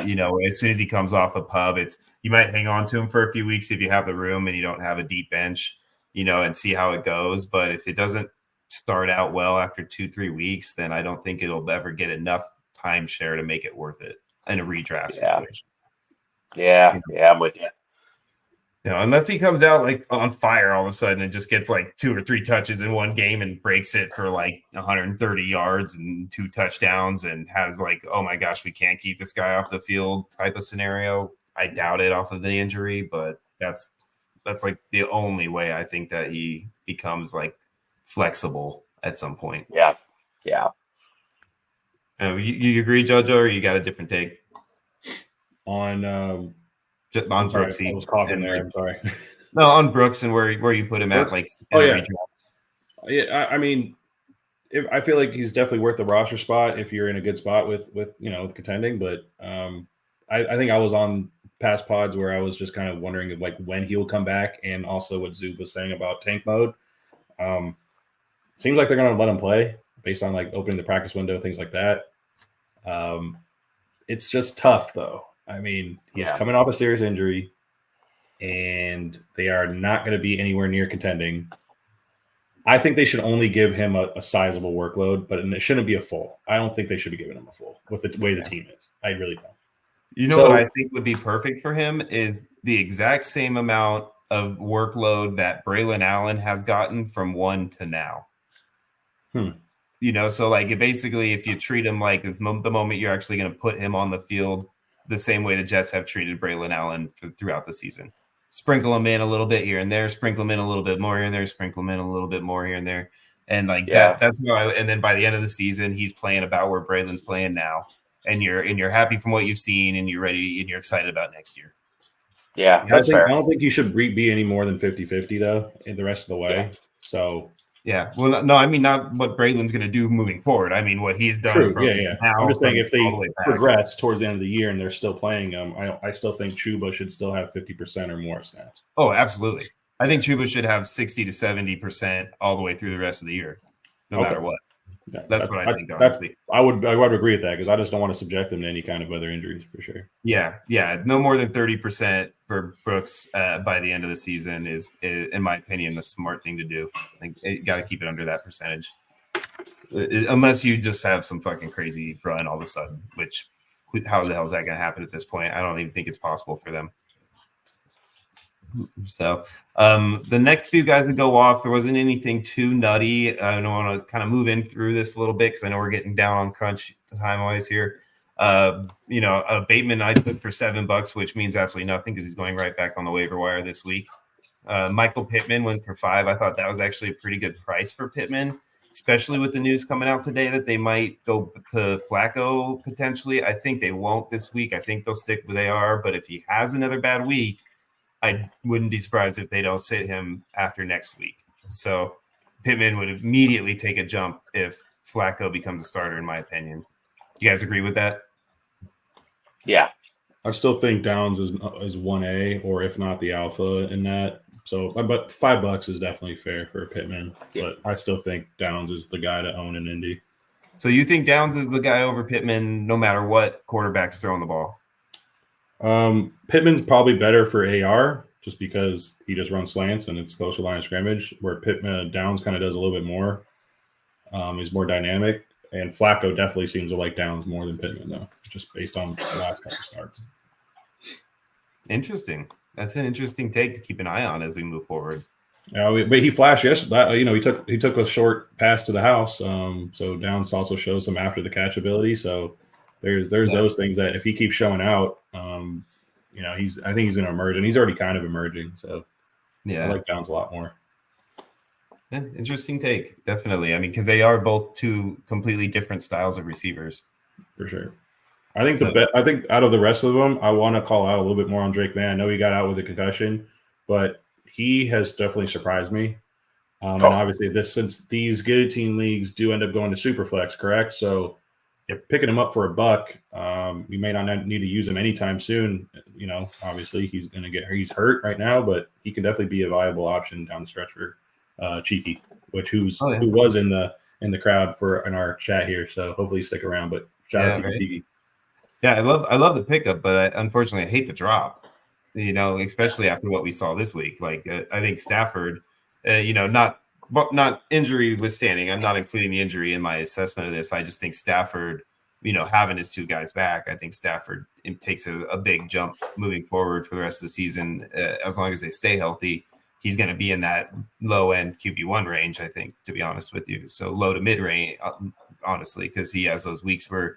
Like this week, he throws 4 TDs or whatever it was. So, that I don't think, he knew it at the time because we didn't know anything about the status of those receivers 100% until after this move was made. So he kind of got hit with the same unlucky scenario with the Diggs situation where it just, you make these bids in one day and then all of a sudden 24 hours, the situation's completely different and you didn't realize that would happen. So, but only $1 spent is not going to break the bank, and maybe he can pick Matthew back up if he really wanted to. Good, yeah, he definitely could. Well, I mean, Drake, with the production he was putting up and what he started to do even against the Jets, he was putting up QB1 numbers too. So I mean, it's kind of like a lateral move more than anything. But Drake obviously has a bigger ceiling in that sense, just because of what he can do with his legs.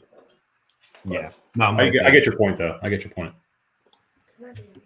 Awesome, man. So that's the players from last week. So why don't we go ahead and look at all of my amazingly wonderful players that you guys are going to get to pick from this afternoon.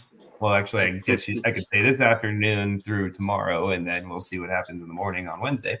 But before I do that real quick, I do want to highlight that Team Chiefs Life might have, I do not 100% remember my score from the last league, but he might have just snuck ahead of me as the highest scoring team in the guillotine leagues. I think I was in the 175 range and he's in the 176 range. So you might have got me by 1 point there. Of course, Chiefs again, always having to take, stupid greedy Chiefs always got to take your Bills soul.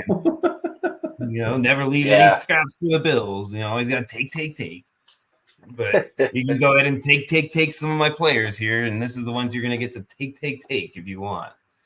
So let's see here. This is Tommy's luggage. Let's unpack. We've got, pun intended, by the way. We got Anthony Richardson, Bijan Robinson. I know it sounds great, right? Kareem Hunt, Amon-Ra St. Brown, DJ Moore, Dalton Kincaid, the last second but didn't matter, Zeke Elliott, Malik Neighbors, Tyreek Hill, Justin Herbert, Austin Eckler, Michael Wilson, Xavier Worthy, Rashard Bateman, and Christian Watson. That is my lineup. Anybody out of that group that sticks out to you as the definite highest going guy there, Zoobs? Yeah, that's a tough week, Sean, because that's superstars who just that's just superstars who just didn't live up to their potential this week.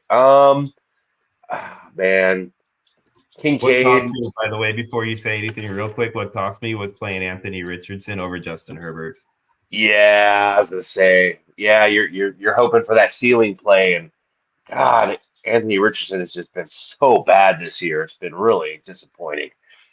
Yeah, it has. Tell me about it. I mean, at least now somebody else is gonna have to worry about it. He might even be on the bench after the waivers run. Who knows?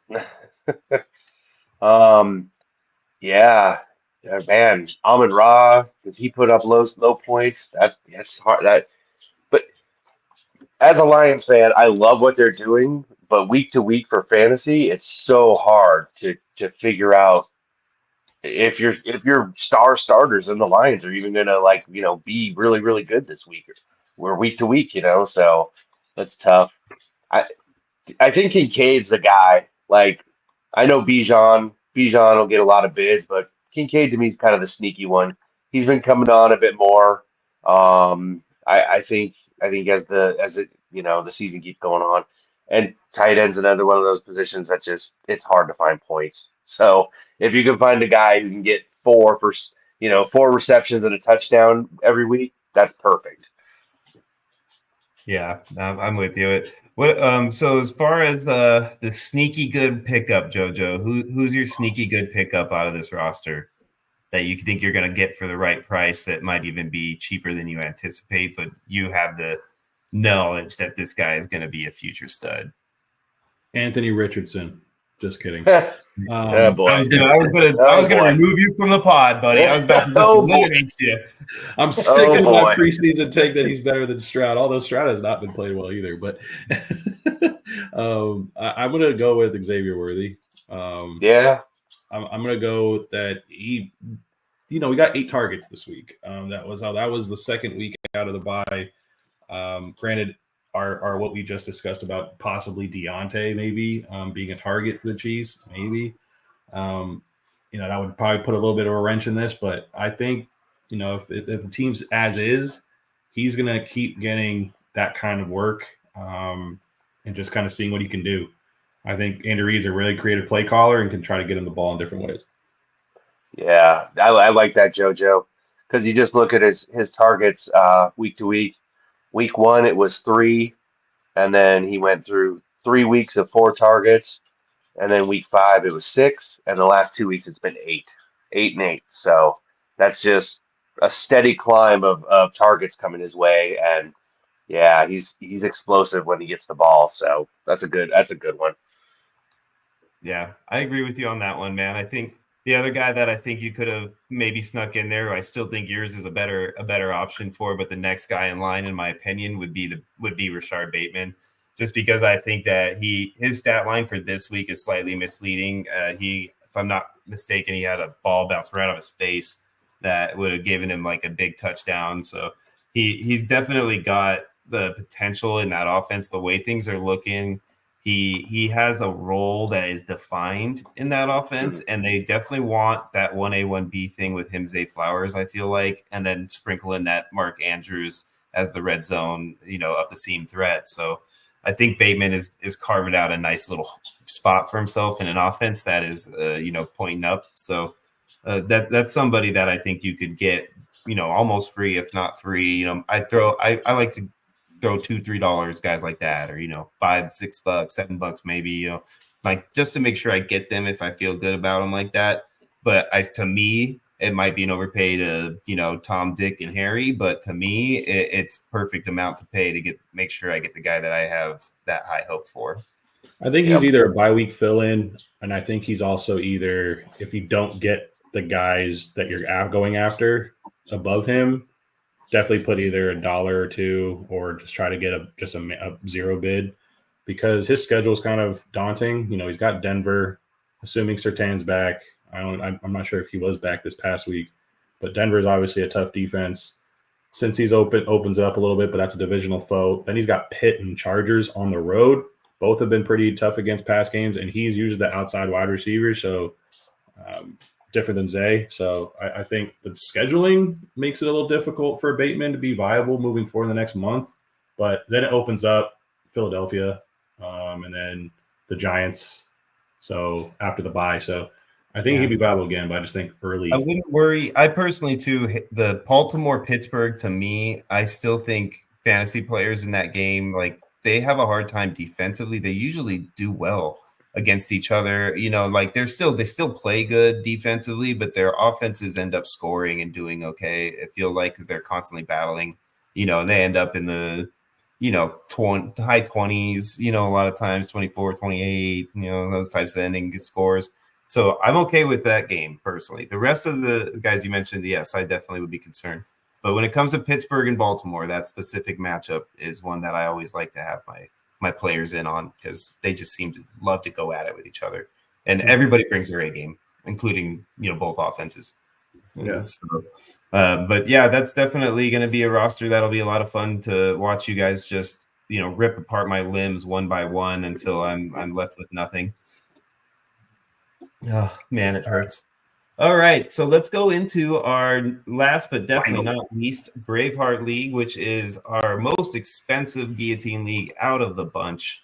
And this one is one that I have been eliminated in for a while. So I have not even looked at this league this year or this week to know anything about the scores in this league. So we are learning for the first time together. Before we go too crazy about the high score and the low score in that one, which it looks like will be our third team of the week, unfortunately, we will go into what happened last week as far as pickups. So we can see my roster. What's that? You mean my roster? Was this your roster, JoJo? Yeah, this is my roster.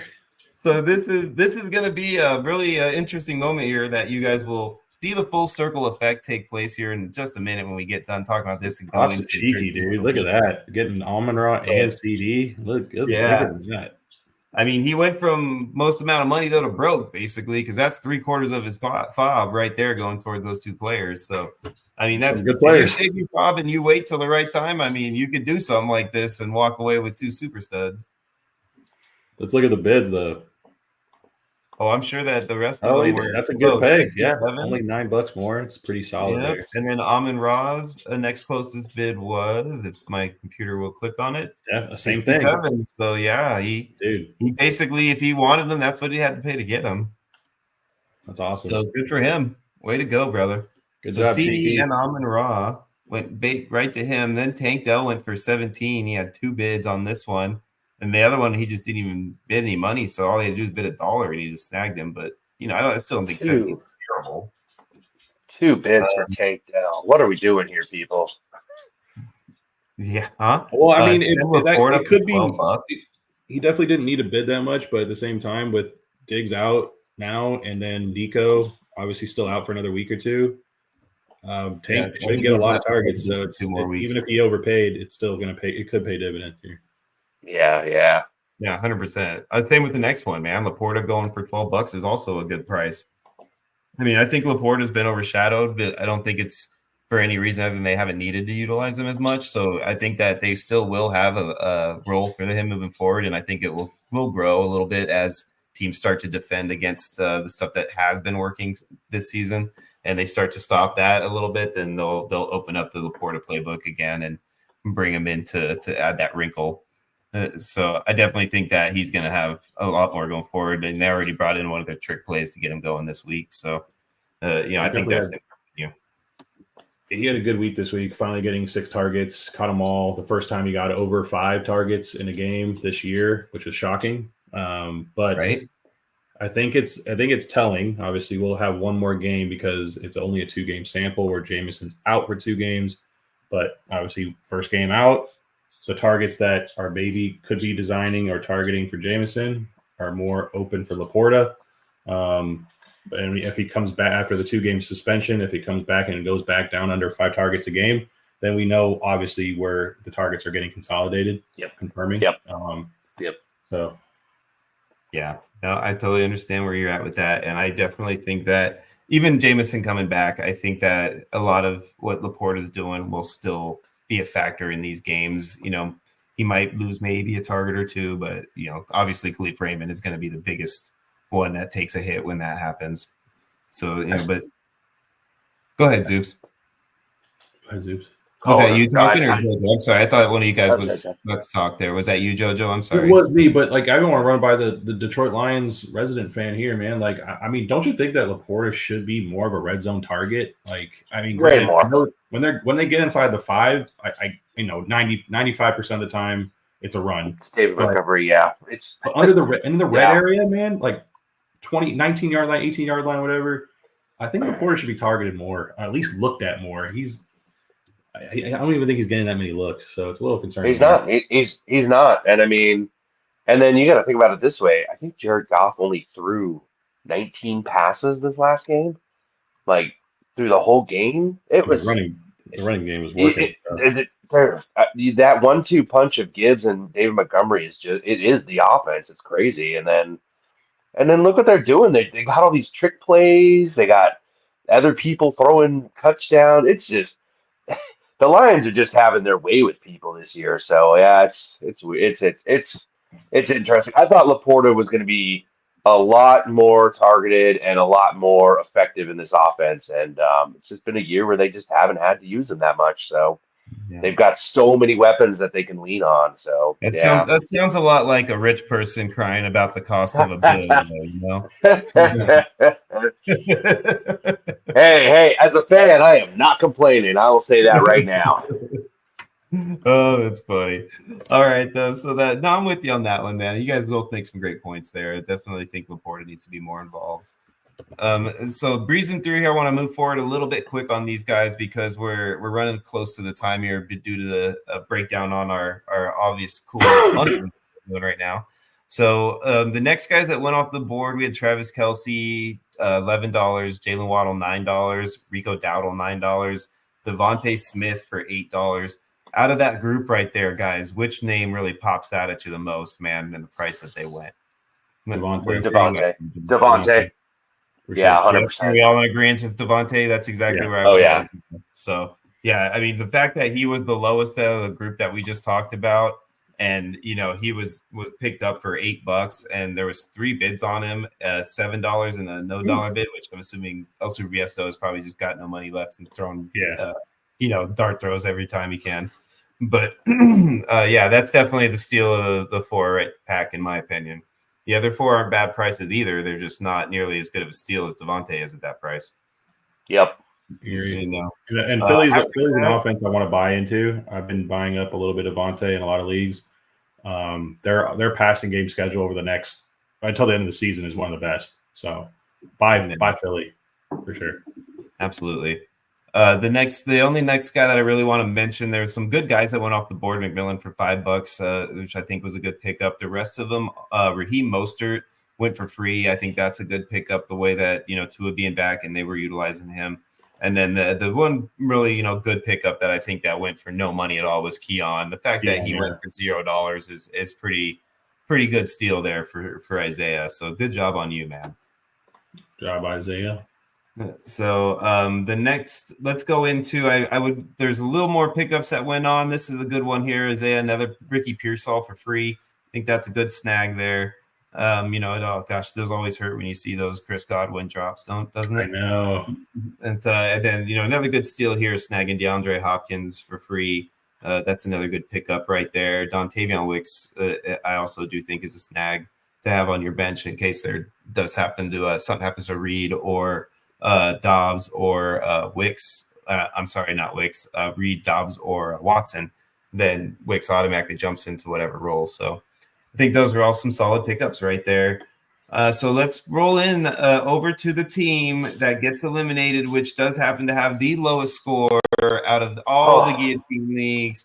We're not going to include the triathlon league because the rosters are different, guys. So the third team of the week is only going to stay relegated to the 3 standard guillotine leagues, which is bad news for our buddy Zoobs, because if I could have and I'd have known, I'd have mailed him the poop costume to wear on this episode because he is our third team of the week, baby. Oh boy.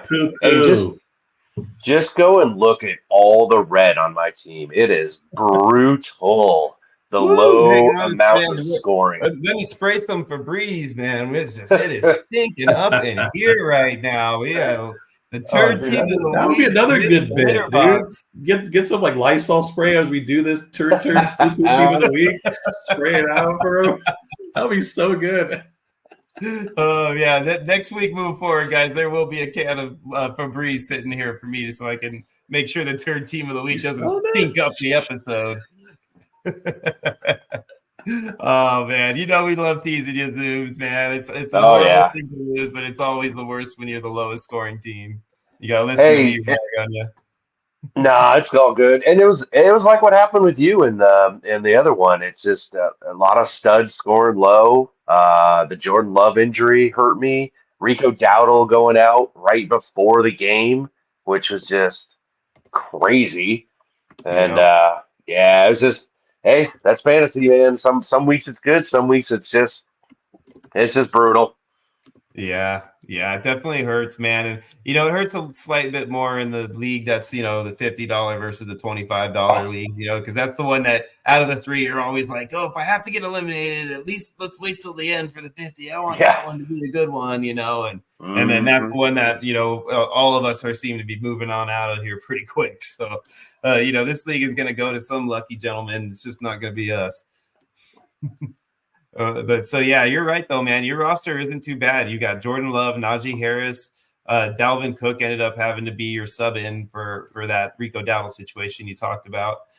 Drake London, Devontae Adams, Tucker Kraft, Brian Robinson Jr., Khalil Shakir. And then on your bench this week, you have Joe Burrow, Braylon Allen, Alexander Madison, who's been a sneaky good play lately, Rico Dowdle, Rashad Bateman, Jalen Tolbert, and Cole Kmet. So, I mean, again, it's kind of like that first team we talked about where I don't see a whole ton of guys that, wouldn't be worth at least putting in a claim for. So with the exception of maybe one or two, I think there's going to be a dollar amount attached to almost your entire roster. Yeah, anybody I think maybe stand out to you? Like you said, I think Madison. I think Madison's kind of a sneaky play. He has been pretty solid. He's just been kind of steady Eddie, and he's had a couple of burst out games too. So I mean, yeah, and I don't think he's going to go for a lot. So he might be a good one, unless it's somebody real RB needy and they just blast a whole bunch of their fob on it. Yeah, no, I'm with you on that 100%. I definitely think that's the sneaky pick of this roster for sure. Being that this one doesn't have JoJo, you look at this roster, at least for me, I don't see the surefire gonna go for the highest amount out of all these players guy. So based on that, which guy would you anticipate does end up being the top dollar earner after this go round here? It's going to be interesting. I think people are going to flock to Najee because he's got 3 straight weeks of over 100 yards. He's getting a lot of work. He's going to always continue getting a lot of work, especially as it gets colder. Due to RB scarcity, I think Najee's going to take the cake, but I wouldn't be surprised that Drake just because of the name value. But he hasn't really backed it up too much. He was another top play in DFS and cash. I didn't go that route. I kind of faded that play. But it's going to be between those two. I do want to call out Braylon Allen real quick. Just again, I always like handcuffing top running backs that can consolidate touches. He will get all the Breece Hall work. I think he's also a sleeper that people should be targeting to your bench, and I think that's a big pickup there. And he's like a sneaky little goal line guy. I mean, it's pretty consistent, almost weekly, where he's getting at least a goal line touch or two. So yeah, he's a good one. I agree. Yeah, I think those are both good options for those sneaky good pickups on this roster. And definitely with you on both of those are the two guys that I would have pinpointed as well. I would have been having a hard time deciding which one I think would for sure be the higher dollar earner at the end of this week. But I think if gun to your head and you had to pick somebody, I think recency biased, which is definitely more prevalent in a league that is a week-to-week league.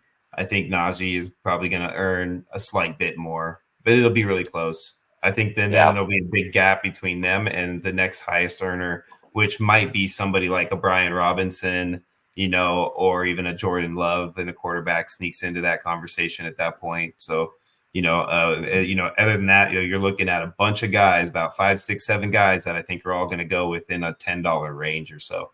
So it's going to be a competitive bidding cycle, just not like that super high-end top guy, but a competitive bidding cycle, in my opinion. Yeah, I think you're going to have a lot of 20s and 30s kind of bids on all these guys, just across the board.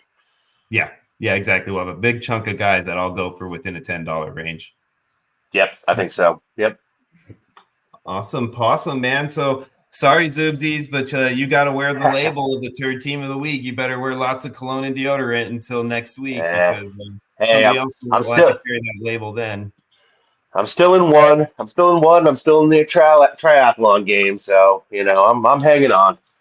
Hey, and the way I'm looking at it, because I'm the ever optimist. I mean, I'm sorry, pessimist. I'm the ever pessimist. That's just 2 more times to have to rock the turd costume. But hopefully that doesn't happen for a while, right? If at all. Yeah, just give me to the end in one of them. That's all I'm asking. There you go. Right, make the playoffs in one, man, and I'll be happy. Right. There you go. Awesome. So that's basic. That's the breakdown on our guillotine leagues for today, guys. I know we drug a little long. I like to try to keep us shorter than this, but we had a lot of good stuff to talk about to start this pod.